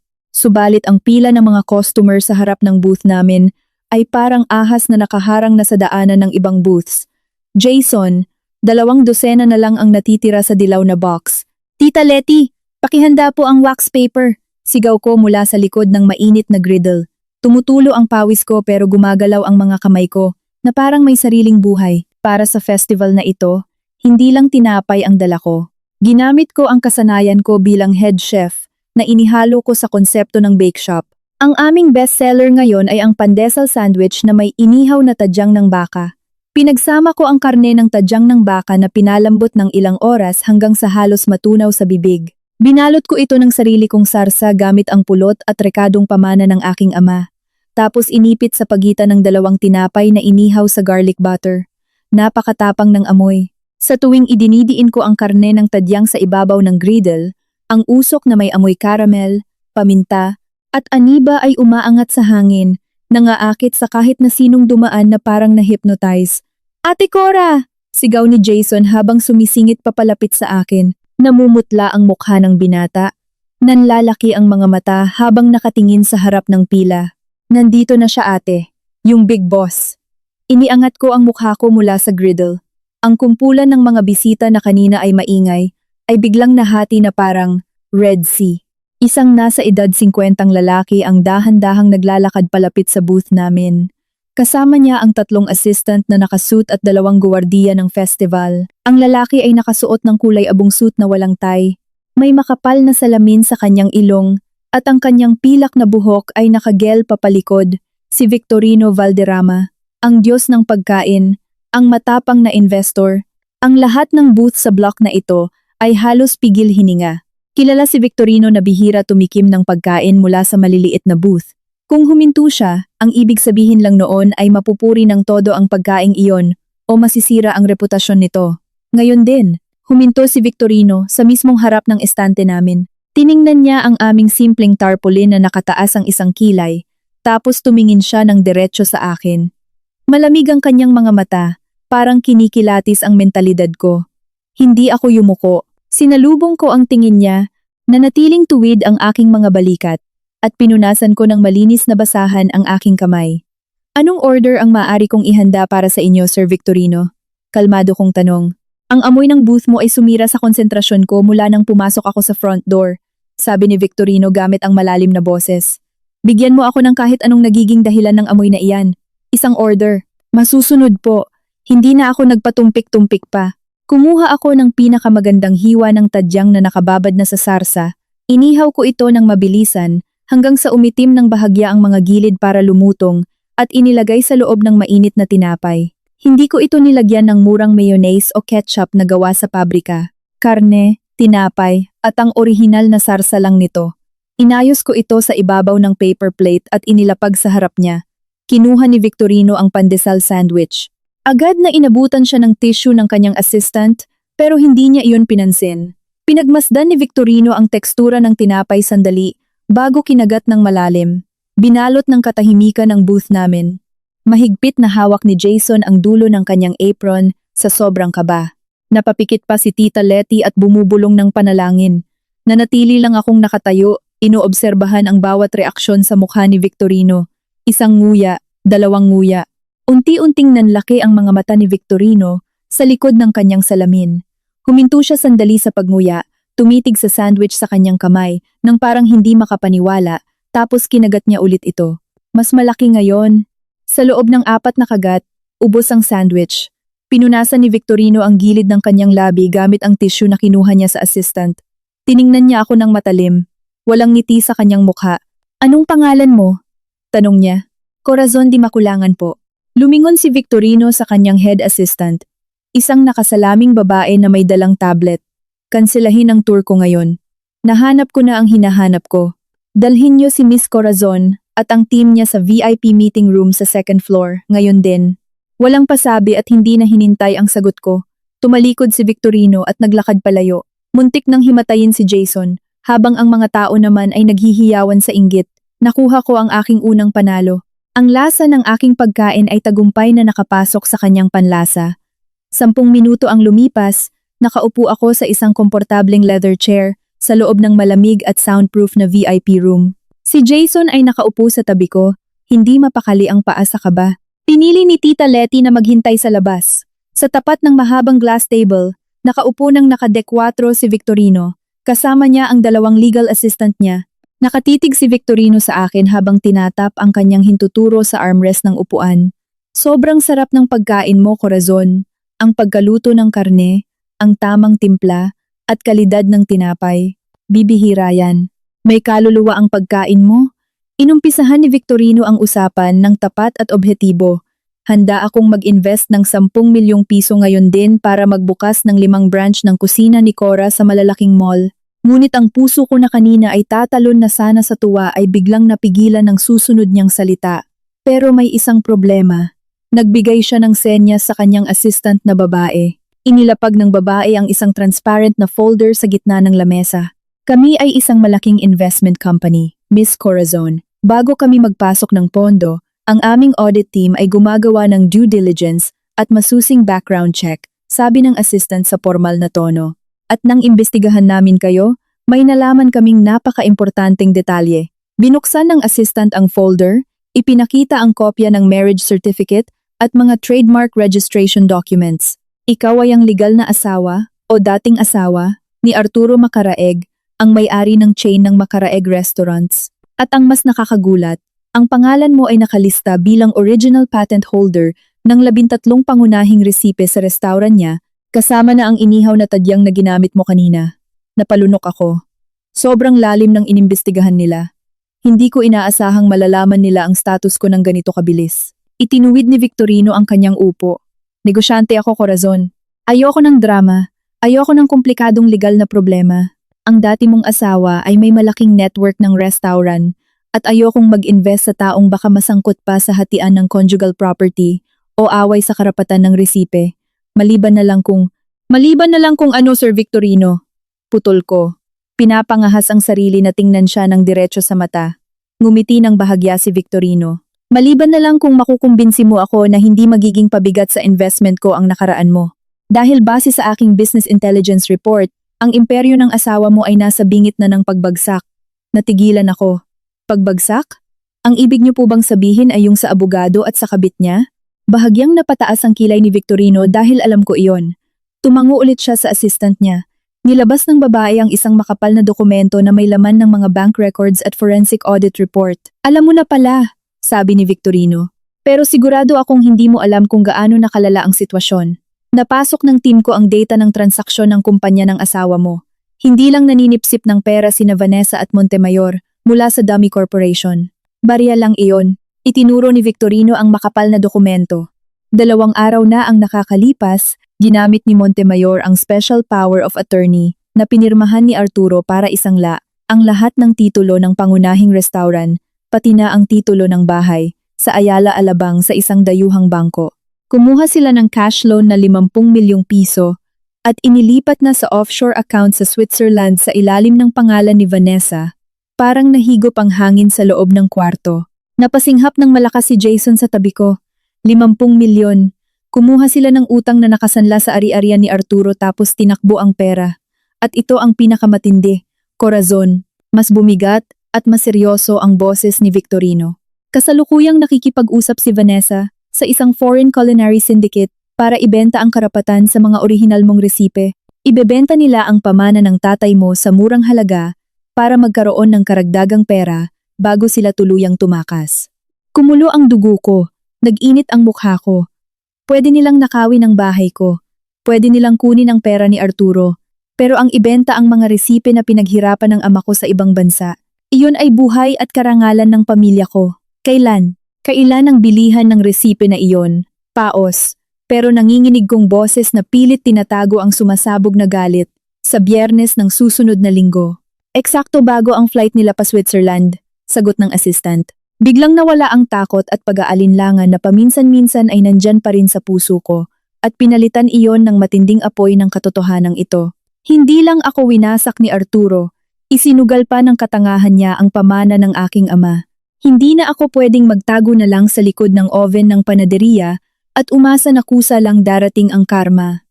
Bulag ang karma at ako ang kailangang kumontrol nito ngayon. Kailangan kong lumaban. Tiningnan ko si Victorino Valderrama.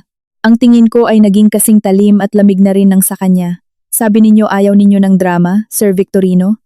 Ako rin, sabi ko ng may diin at matapang na boses.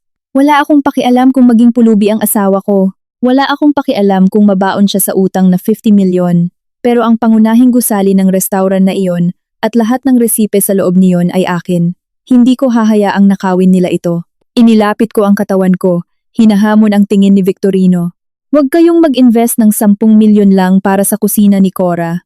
Mayroon akong alok na mas malaki ang kikitain nyo. Matatag kong sabi. Ibigay ninyo sa akin ang maximum investment na kaya nyo. Ibigay nyo sa akin ang legal power ng team nyo. I-block natin ang bentahan ng resipe. Pagkatapos, bibilhin natin ang buong pangunahing restaurant ni Arturo kapag ini-foreclose na iyon ng bangko. Makakakuha kayo ng prime real estate sa BGC. At ang exclusive rights sa mga resipe na sigurado kong kokontrol sa national culinary market. Hindi ako magiging pabigat sa investment nyo. Ako ang magiging armas nyo. Tumahimik ang buong kwarto sa loob ng ilang segundo. Napalunok si Jason habang nakatingin sa akin. Parang nagtransforma ako bigla bilang isang general ng digmaan, si Victorino Valderrama. Nanatili siyang nakatitig sa akin ng walang kurap. Tapos dahan-dahan, ang ngiti niya sa labi ay naging malapad at nakakatakot. Tumawa siya ng mahina, isang tawa na nagpapakita ng kasiyahan ng isang mandaragit na nakahanap ng kakampi sa pangangaso. Kahanga-hanga, bulong ni Victorino. Tumayo siya at inilahad ang kanyang kanang kamay. Gusto ko ang mga taong marunong gamitin ang sakit bilang business strategy. Deal, Corazon. Ang legal team ko ay nasa ilalim na ng utos mo mula sa sandaling ito. Wasakin natin ang mga kalaban mo at magtayo tayo ng bagong imperyo sa ibabaw ng mga guho nila. Tumayo ako ng tuwid at inabot ang kanyang kamay. May mahigpit na pagkakahawak. Ang punto ng pagbabago ay nangyari na. Si Corazon na asawang itinapon at nagpapaubaya ay patay na. Mula sa sandaling ito, ako na ang arkitekto ng kanilang pagbagsak at sisiguraduhin kong ang paghihiganti ko ay ihahain ng napakalamig. Patuloy ang pag-ikot ng oras. Ang kamay ng orasan sa dingding ng malaking boardroom sa ika-40 palapag ng Valderrama Tower ay parang mas mabilis umikot kaysa karaniwan. Nang iinis ang walang tigil na tunog nito, 72 oras. Iyon lamang ang oras na mayroon ako bago pirmahan ni Vanessa at Montemayor ang kontrata para ibenta ang karapatan sa resipe ng pamilya ko sa isang foreign franchise syndicate. Ang malamig na silid ay puno ng mga nakasalansang papel, mga baso ng kape, nakalahati na lang, at mga seryosong mukha. Si Jason ay nakaupo sa dulo ng bilog na mesa.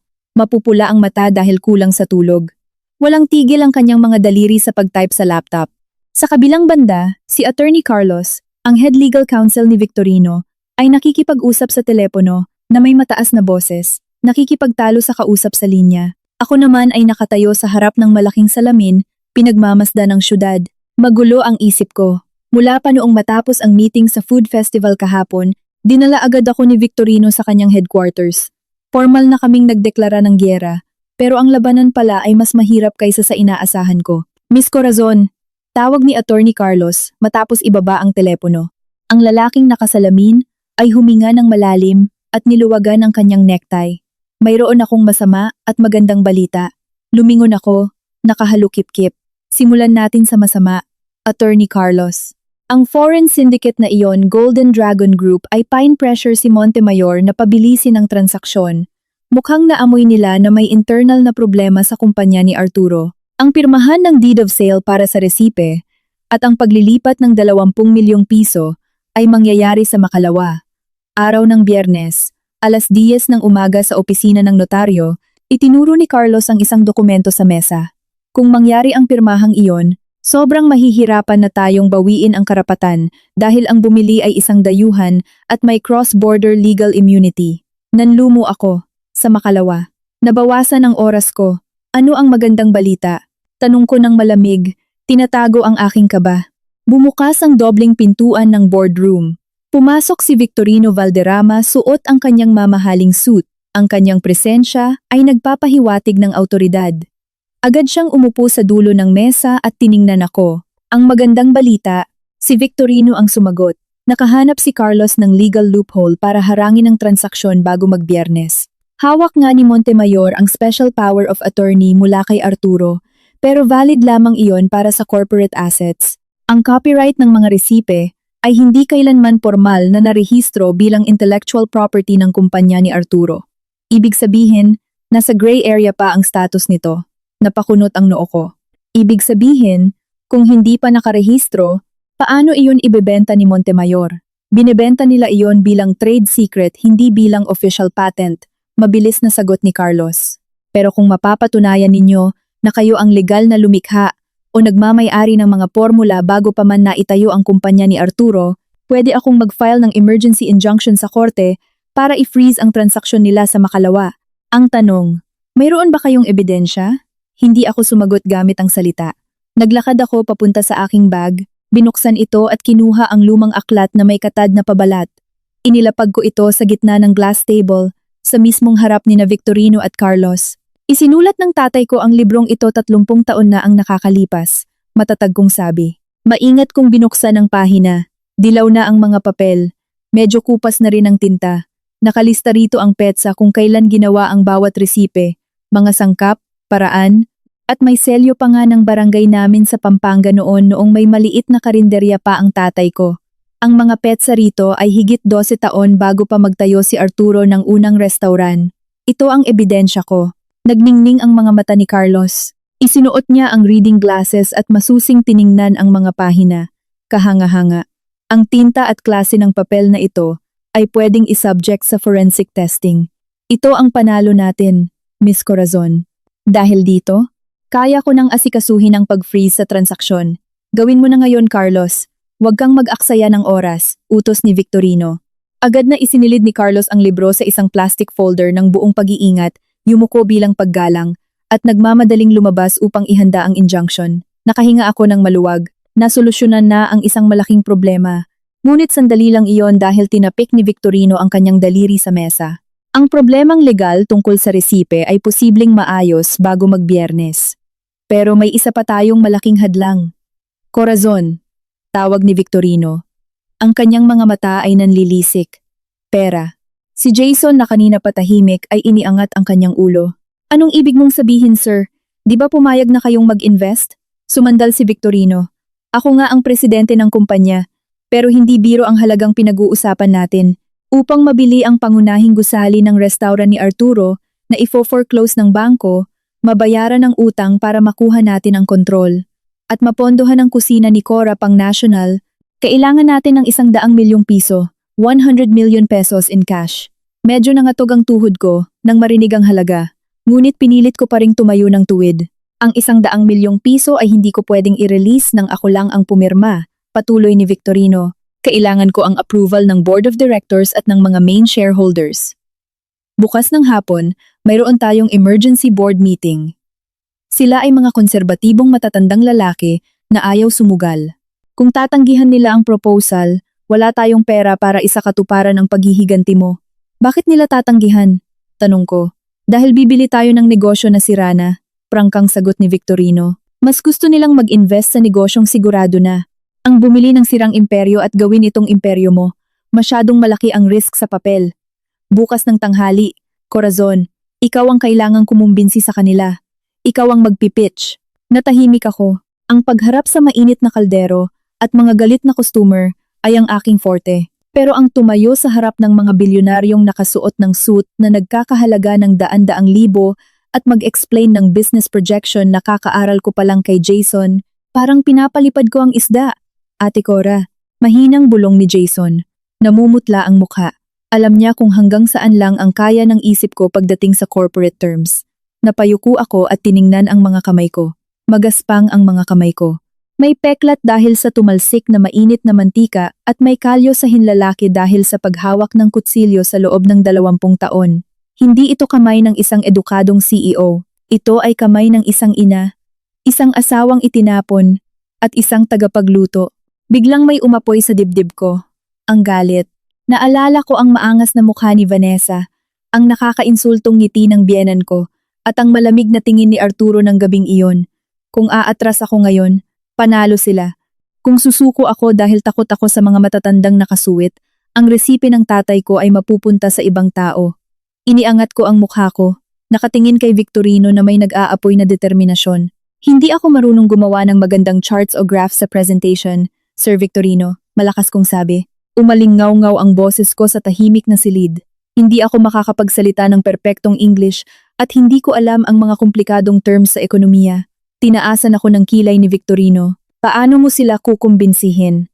Kakausapin ko sila sa sarili kong wika. Malamig kong sagot. Ang wika ko ay lasa. Bukas ng tanghali. Huwag kang mag-order ng pagkain mula sa labas para sa board meeting. I-clear ninyo ang executive kitchen ng building na ito. Hayaan nyo akong ipagluto sila. Tahimik lang si Victorino ng ilang saglit. Tiningnan niya ako na tila tinatasa kung gaano ako kadesperada at katapang. Dahan-dahan, muling lumitaw ang kanyang mapanganib na ngiti.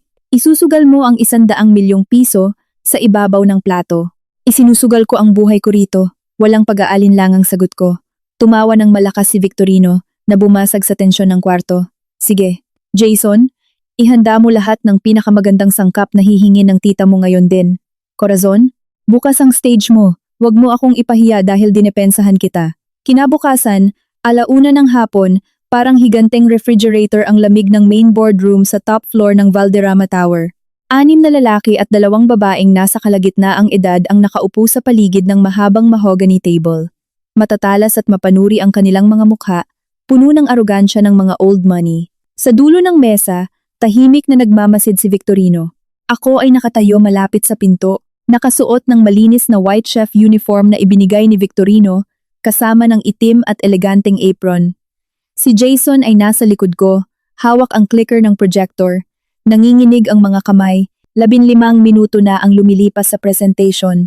Ipinakita na ni Jason ang mga numero, pero halatang naiinip at duda ang mga miyembro ng board. Kaya ang point mo, hinihingi ni Victorino ang approval natin para sa 100 million pesos para pondohan ang paghihiganti ng isang ex-wife? Tanong ng isang matabang lalaking direktor ng may pangungutya. Hindi tayo charity, Hija. Ang restaurant ni Makaraeg ay pabagsak na. Sira na ang pangalan. Bakit pa natin iyon bibilhin? Sumulyap si Victorino sa akin. Senyas ko na yon. Humakbang ako palapit. Wala akong sinabi, pero sumenyas ako sa mga waiter na pinaghanda ko kanina. Bumukas ang pinto at pumasok ang mga waiter dala ang mga maiinit na porselanang plato na may pilak na takip. Inilapag nila ito sa harap ng bawat direktor. Ano ito? Tanong ng isang babaeng direktor na nakakunot ang noo. Buksan ninyo po ang takip, ma'am. Kalmado kong utos. Sabay-sabay nilang binuksan ang takip na pilak.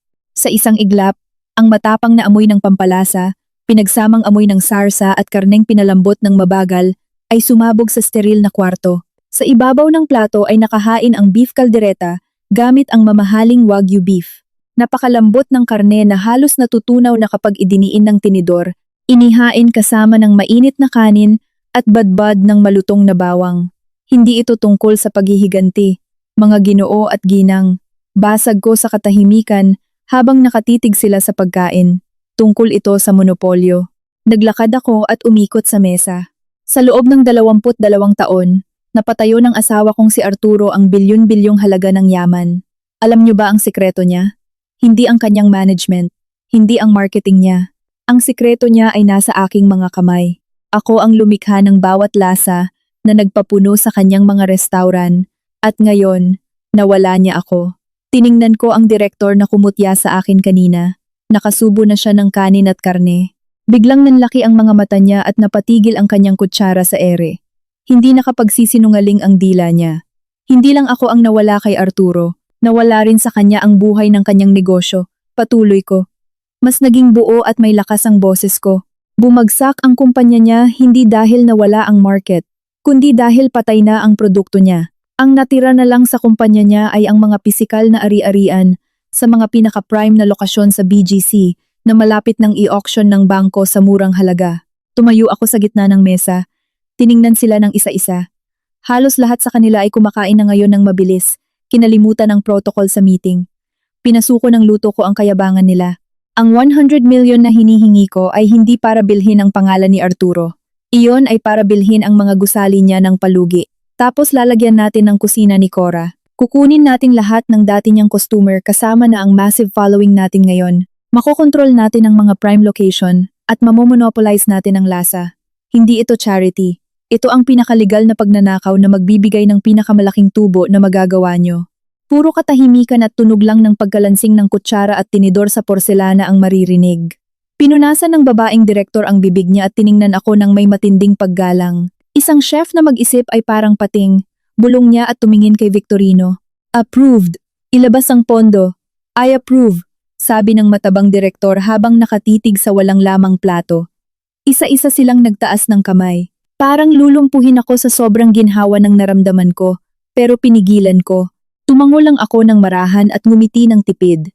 Ang 100 milyong piso ay nasa kamay ko na. Biyernes ng umaga, 9:45 a.m. 15 minuto bago ang pirmahan sa opisina ng notaryo. Nakaupo ako sa loob ng black van ng team ni Victorino na nakapark malapit sa isang luxury office building sa Makati. Si Attorney Carlos ay nasa tabi ko. Nakatitig sa tablet niya na nakalink sa mga opisyal ng korte. Si Jason ay kinakagat ang kuko sa kaba. Nasa loob na sila, report ni Carlos. Tensyonado ang boses niya. Sina Vanessa, Montemayor, at ang 3 representative ng dayuhang sindikato. Binabasa na ng notaryo ang kasunduan. Mabilis ang tibok ng puso ko. Malamig ang mga kamay ko. Kung malate ang opisyal ng korte kahit 1 minuto, magiging permanente ang pagkawala ng aking pamana. 5 minuto bago pumirma. Ma'am, bulong ni Carlos. Tumatagaktak ang pawis sa noo niya. Nasaan na ang taga-korte, Carlos? Bulyaw ko. Ubus na ang pasensya ko. Nasa elevator na po. Hinarang daw po sila saglit ng security. 4 na minuto. 3 minuto. Pumikit ako at tahimik na nagdasal. Diyos ko! Huwag mo pong hayaang manalo ang mga ganid. Huwag mo pong hayaang makuha nila ang pawis ng aking pamilya. 2 minuto, mariing sabi ni Jason. Biglang umingay ang radyo ni Carlos mula sa tablet. Alpha team in position. Nasa notary office na kami. Interruption on process. Napamulat ako at tumingin kay Carlos. Ang abogado ay ngumiti ng malapad. Nagpakita ng mga ngipin. Success, Miss Corazon, masayang sabi ni Carlos. Nabasa na po ang injunction order at freeze order. Null and void ang transaksyon. Umaatras na ang foreign syndicate dahil ayaw nilang masangkot. Cancelled lahat. Ibinuga ko ang hiningang kanina ko pa pinipigil. Mainit ang luha na namuo sa mata ko pero agad ko itong pinunasan. Hindi ako iiyak. Simula pa lang ito. Anong reaksyon nila?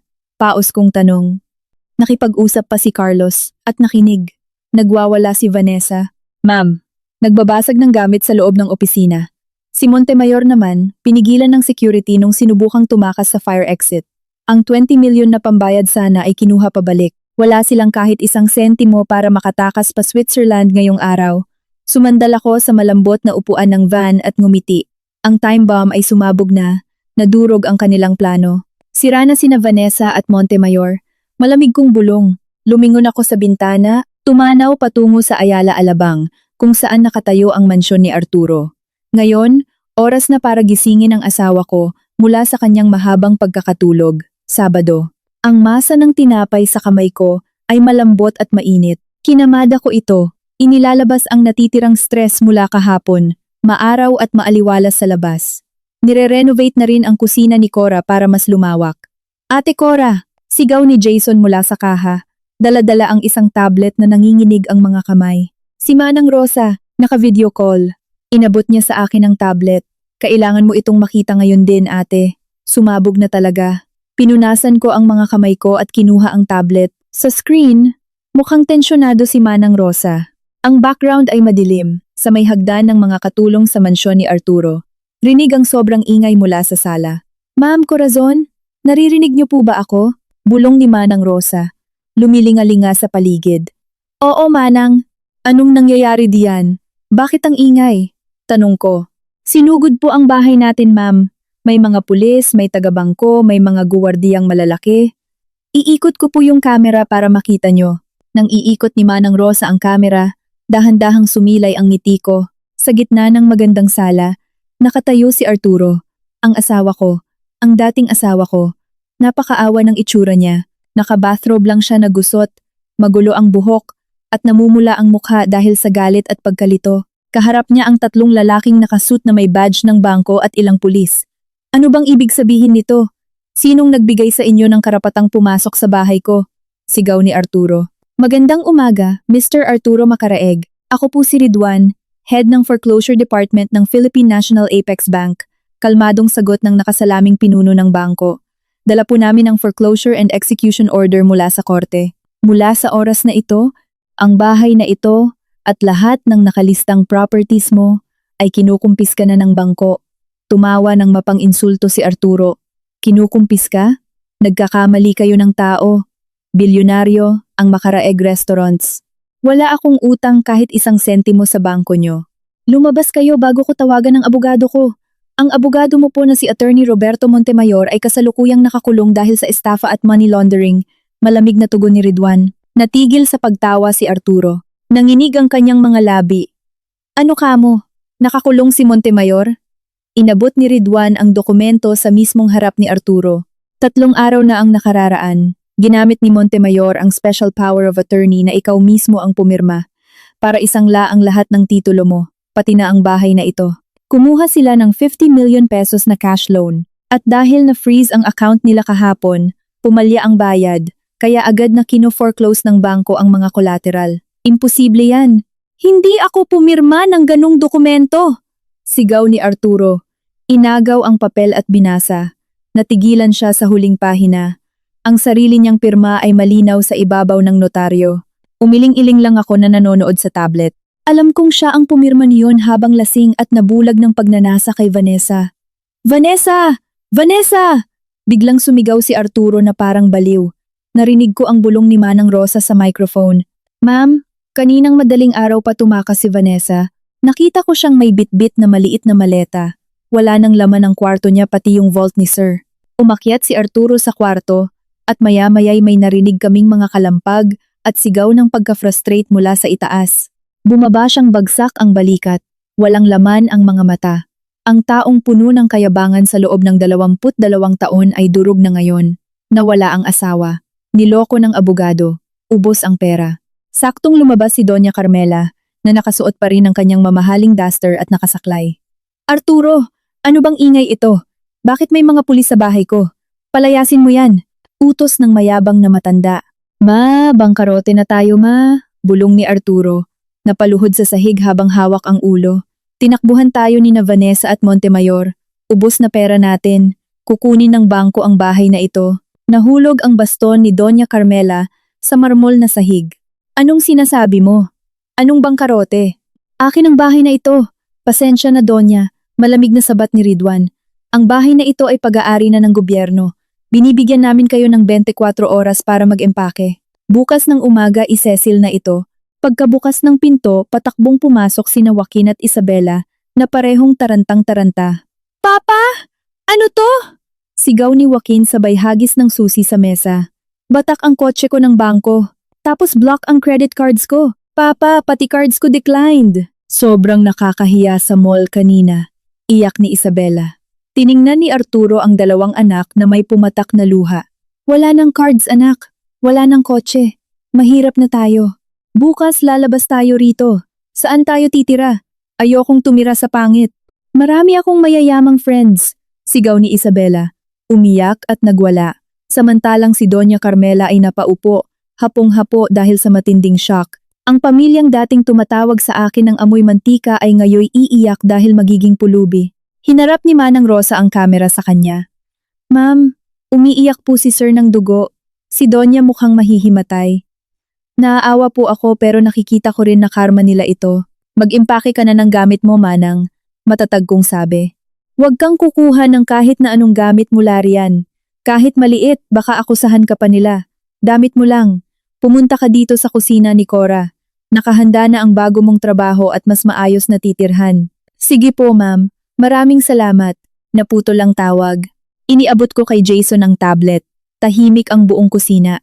Ate, sobrang lungkot palang panoorin na bumagsak sila sa isang iglap.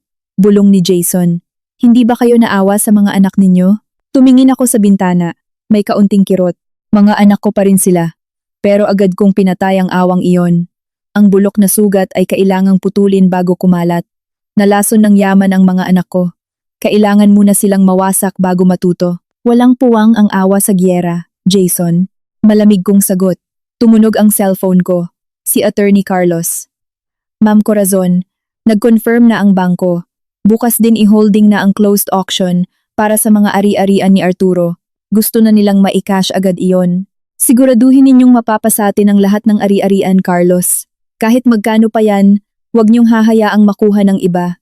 Matatag kong sabi. Opo, ma'am. Nga pala, nag-request ang pamilya ni Arturo sa bangko na payagan silang dumalo sa auction. Umaasa siguro siyang may kaibigan siyang makakabili ng bahay at papayag na ipaupa sa kanila pansamantala. Ngumiti ako. Hayaan mo silang pumunta, Attorney Carlos. Gusto kong makita nila kung sino ang bibili sa bahay nila. Magkita tayo bukas ng umaga. Ang refleksyon sa salamin na nasa harap ko ay halos hindi ko na makilala. Ang babae sa salamin ay hindi na suot ang lumang bestida na amoy sibuyas at mantika. Nakasuot na siya ng navy blue na executive blazer, inayos ang buhok, at may bahagyang makeup na nagtatago sa maitim na bilog sa mata. Nag-spray ako ng mamahaling pabango na amoy musk at jasmine, elegante at malamig. Ngayon ang araw ng paghuhusga. Ate Cora, handa na po ba kayo? Tawag ni Attorney Carlos. Lumabas ako hawak ang mamahaling black leather bag mula kay Victorino. Namangha sina Jason at Tita Letty. Ate, mukha ka ng big boss talaga, bulong ni Jason. Ipagdasal ninyo ako. Kukunin ko na kung ano ang para sa atin, sabi ko. Sumakay na kami sa itim na van papunta sa opisina ng Philippine National Apex Bank. Walang kaba sa dibdib ko, tanging yelo lamang. Dumating kami at pumasok sa VIP entrance. Ang auction room sa 12th floor ay malamig at soundproof. Nakaupo ako sa likod na hilera sa madilim na bahagi, katabi si Carlos. Hinanap ng mga mata ko kung sino ang nasa unahan. Sa unang hilera, nandoon sina Arturo, Doña Carmela, Joaquin at Isabela. Ang dumi at gusot na ng suot ni Arturo. Wala na ang maangas na mukha ni Doña Carmela. Ang mga anak ko ay halatang galing sa iyak at wala na sa porma. Umakyat ang opisyal ng auction sa podium. Pinalo ang martilyo. Tahimik ang lahat. Magandang umaga. Umpisahan na natin ang closed bidding para sa mga ari-arian ng Macaraeg Restaurants. Pinagsama namin ang titulo ng main restaurant sa BGC at ang titulo ng mansyon sa Ayala Alabang. Ang limit at panimulang presyo ay 40 million pesos. Napangiti ako. Sobrang baba kaysa sa market value. 45 million! Sigaw ng isang lalaki sa gitna. Tumingin si Arturo na may pag-asa. 50 million! Sigaw ng kinatawan mula sa isang real estate company. 55 million! Ganti ng nauna. Tumango ako kay Carlos. Initaas ni Carlos ang kanyang numero. 70 million pesos. Cash. Tumahimik ang buong kwarto. Sobrang taas at nakakabaliw na babayaran ito ng cash na imposibleng tapatan ng ibang investor na umaasa lang din sa utang. 70 million. Mayroon pa bang tataas? Tanong ng opisyal. Katahimikan. 70 million 1, 70 million 2, 70 million 3. Sold. Ang mga ari-arian ay mapupunta sa bidder number 18. Ang legal na kinatawan ng Juta Culinary Group, kusina ni Cora. Nang marinig ang pangalan ng kumpanya ko, nanigas ang balikat ni Arturo. Bigla siyang lumingon sa likod at hinanap kung sino ang kumatawan. Huminto ang kanyang tingin sa akin nang dahan-dahan akong tumayo. Tinanggal ang suot kong dark glasses at naglakad sa gitna ng aisle. Nanlaki ang mga mata ni Arturo na parang nakakita ng multo. Napanganga siya. Dinuro ako ni Doña Carmela nang nangangatog niyang daliri. Si Corazon? Imposible. Saan kukuha ng pera ang babaeng probinsyanang iyan? Sigaw ng matanda. Binaliwala ko sila. Naglakad ako papunta sa harap at kinuha ang mamahalin kong pen. Pinirmahan ko ang kontrata ng walang pag-aalinlangan. Nang tatalikod na ako, biglang hinarang ako ni Arturo. Amoy alak siya na pawis. Corazon. W.A. Paos na tawag ni Arturo. Pinagmasdan niya ako mula ulo hanggang paa. Hindi makapaniwalang ang eleganteng babaeng nasa harap niya ay ang parehong babae na tinaboy niya sa bodega. Magandang umaga, Mr. Macaraeg. Malamig kong bati. May maitutulong ba ako? Lumunok siya. Nanginginig. Ikaw ang nakabili sa bahay at restaurant ko. Yung kusina ni Cora. Hindi na yun sayo. At ang restaurant na iyon ay bunga ng resipe ng ama ko. Hindi ko iyon binili mula sayo. Binawi ko lang ang ninakaw mo. Nasinira mo rin dahil sa pagiging tanga mo sa babae at sa manloloko mong abogado. Matalim kong sagot. Napasinghap si Arturo. Lumapit sina Joaquin at Isabela sa likod niya. Mama, mahinang tawag ni Isabela na parang batang nagsisisi. Huwag mo akong tawaging mama sa silid na ito. Dito, ako ang CEO na nakabili sa nasirang kinabukasan nyo. Lumapit din si Doña Carmela habang akay ni Joaquin. Mayabang pa rin. Corazon, ang lakas ng loob mo. Saan mo ninakaw ang maruming perang iyan? Sigurado akong kinulimbat mo sa vault ng anak ko. Tumawa ako ng malakas, umaalingaw-ngaw sa auction room. Tumingin ako diretso sa mata ng matanda. Doña Carmela, ang perang ito ay mula sa conglomerate na rumispeto sa aking utak at galing. Bagay na hindi ninyo nagawa. Maruming pera? Ang maruming pera ay ang perang tinakbo ni Vanessa na ipinagmalaki nyo at sinamba nyo, na ginawa kayong pulubi ngayon. Pagkarinig sa pangalan ni Vanessa, gumuho na ng tuluyan si Arturo. Nanghina ang kanyang tuhod at lumuhod sa mismong paanan ko. Corazon, patawarin mo ako. Umiyak si Arturo ng malakas, isang iyak na puno ng kawalang pag-asa. Nabulag ako. Pinagplanuhan pala lahat ni Vanessa. Corazon, magmakaawa ako. Bumalik ka na sa akin. Balik tayo sa dati. Ibigay mo sa amin ang bahay. Matanda na si Mama. Nang makitang nakaluhod ang ama, umiyak na rin sina Joaquin at Isabela. Lumuhod si Isabela at hinawakan ng paa ko. Ma, tulungan mo kami. Ayoko pong tumira sa kalye. Promise magpapakabait na po ako. Si Joaquin ay nakayuko lang at umiiyak sa hiya. Pati si Doña Carmela ay natahimik, nanginginig ang mga labi nang ma-realize na ang amoy mantika na lang ang natatangi nilang tagapagligtas. Tiningnan ko sila mula sa itaas. Blanco. Walang halong awa. Attorney Carlos. Tawag ko nang hindi inaalis ang tingin sa kanila. Asikasuhin mo ang turnover ng susi ngayon din. Sabihin sa bangko na dapat malinis na ang bahay at restaurant bago lumubog ang araw. Umiyak ng mas malakas si Arturo. Corazon, wag kang maging ganito kalupit. Pamilya mo kami. Bumaba ang mukha ko papalapit kay Arturo. Mahina pero nakakamatay ang boses ko. Itinapon niyo ako sa ulan na may lamang 500 piso. Noong gabing iyon, namatay si Corazon na puno ng pagmamahal. Ikaw ay isa na lamang pulubi na walang utang na loob. At ikaw, Donya, tingin ko sa biyenan ko. Masarap matulog sa bangketa mamayang gabi, di ba? At least doon, hindi mo na maaamoy ang kusina ko. Tumalikod ako at naglakad palabas. Umiiyak at sumisigaw sila pero hindi ako lumingon. Nabawi ko na ang aking dignidad.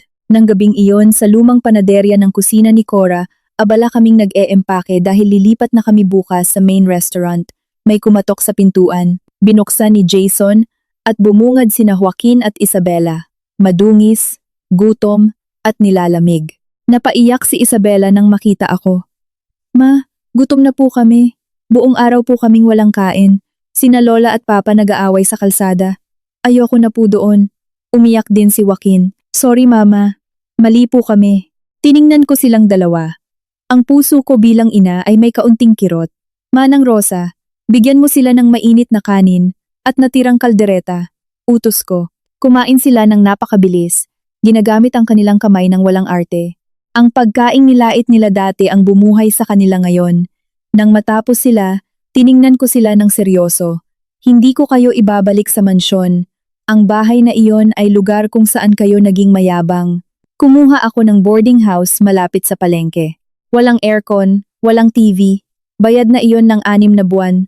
Naglabas ako ng 2 susi. Hindi ako magbibigay ng pera sa inyo, pero bibigyan ko kayo ng trabaho. Bukas ng alas 5 ng madaling araw, gusto kong nandoon na kayo sa restaurant. Joaquin, maghuhugas ka ng plato at magkukuskos ng kaldero. Isabela, magpupunas ka ng mesa at maglilinis ng banyo. Minimum wage ang sweldo nyo. Gulat na gulat si Isabela. Maglilinis ng banyo? Ma, baka may makakilala sa aking friends. Magiging maid ako? Hinampas ko ang lamesa. Kaya kayo nakakakain ngayon ay dahil sa pagiging maid ko. Dahil sa pawis at kamay ko.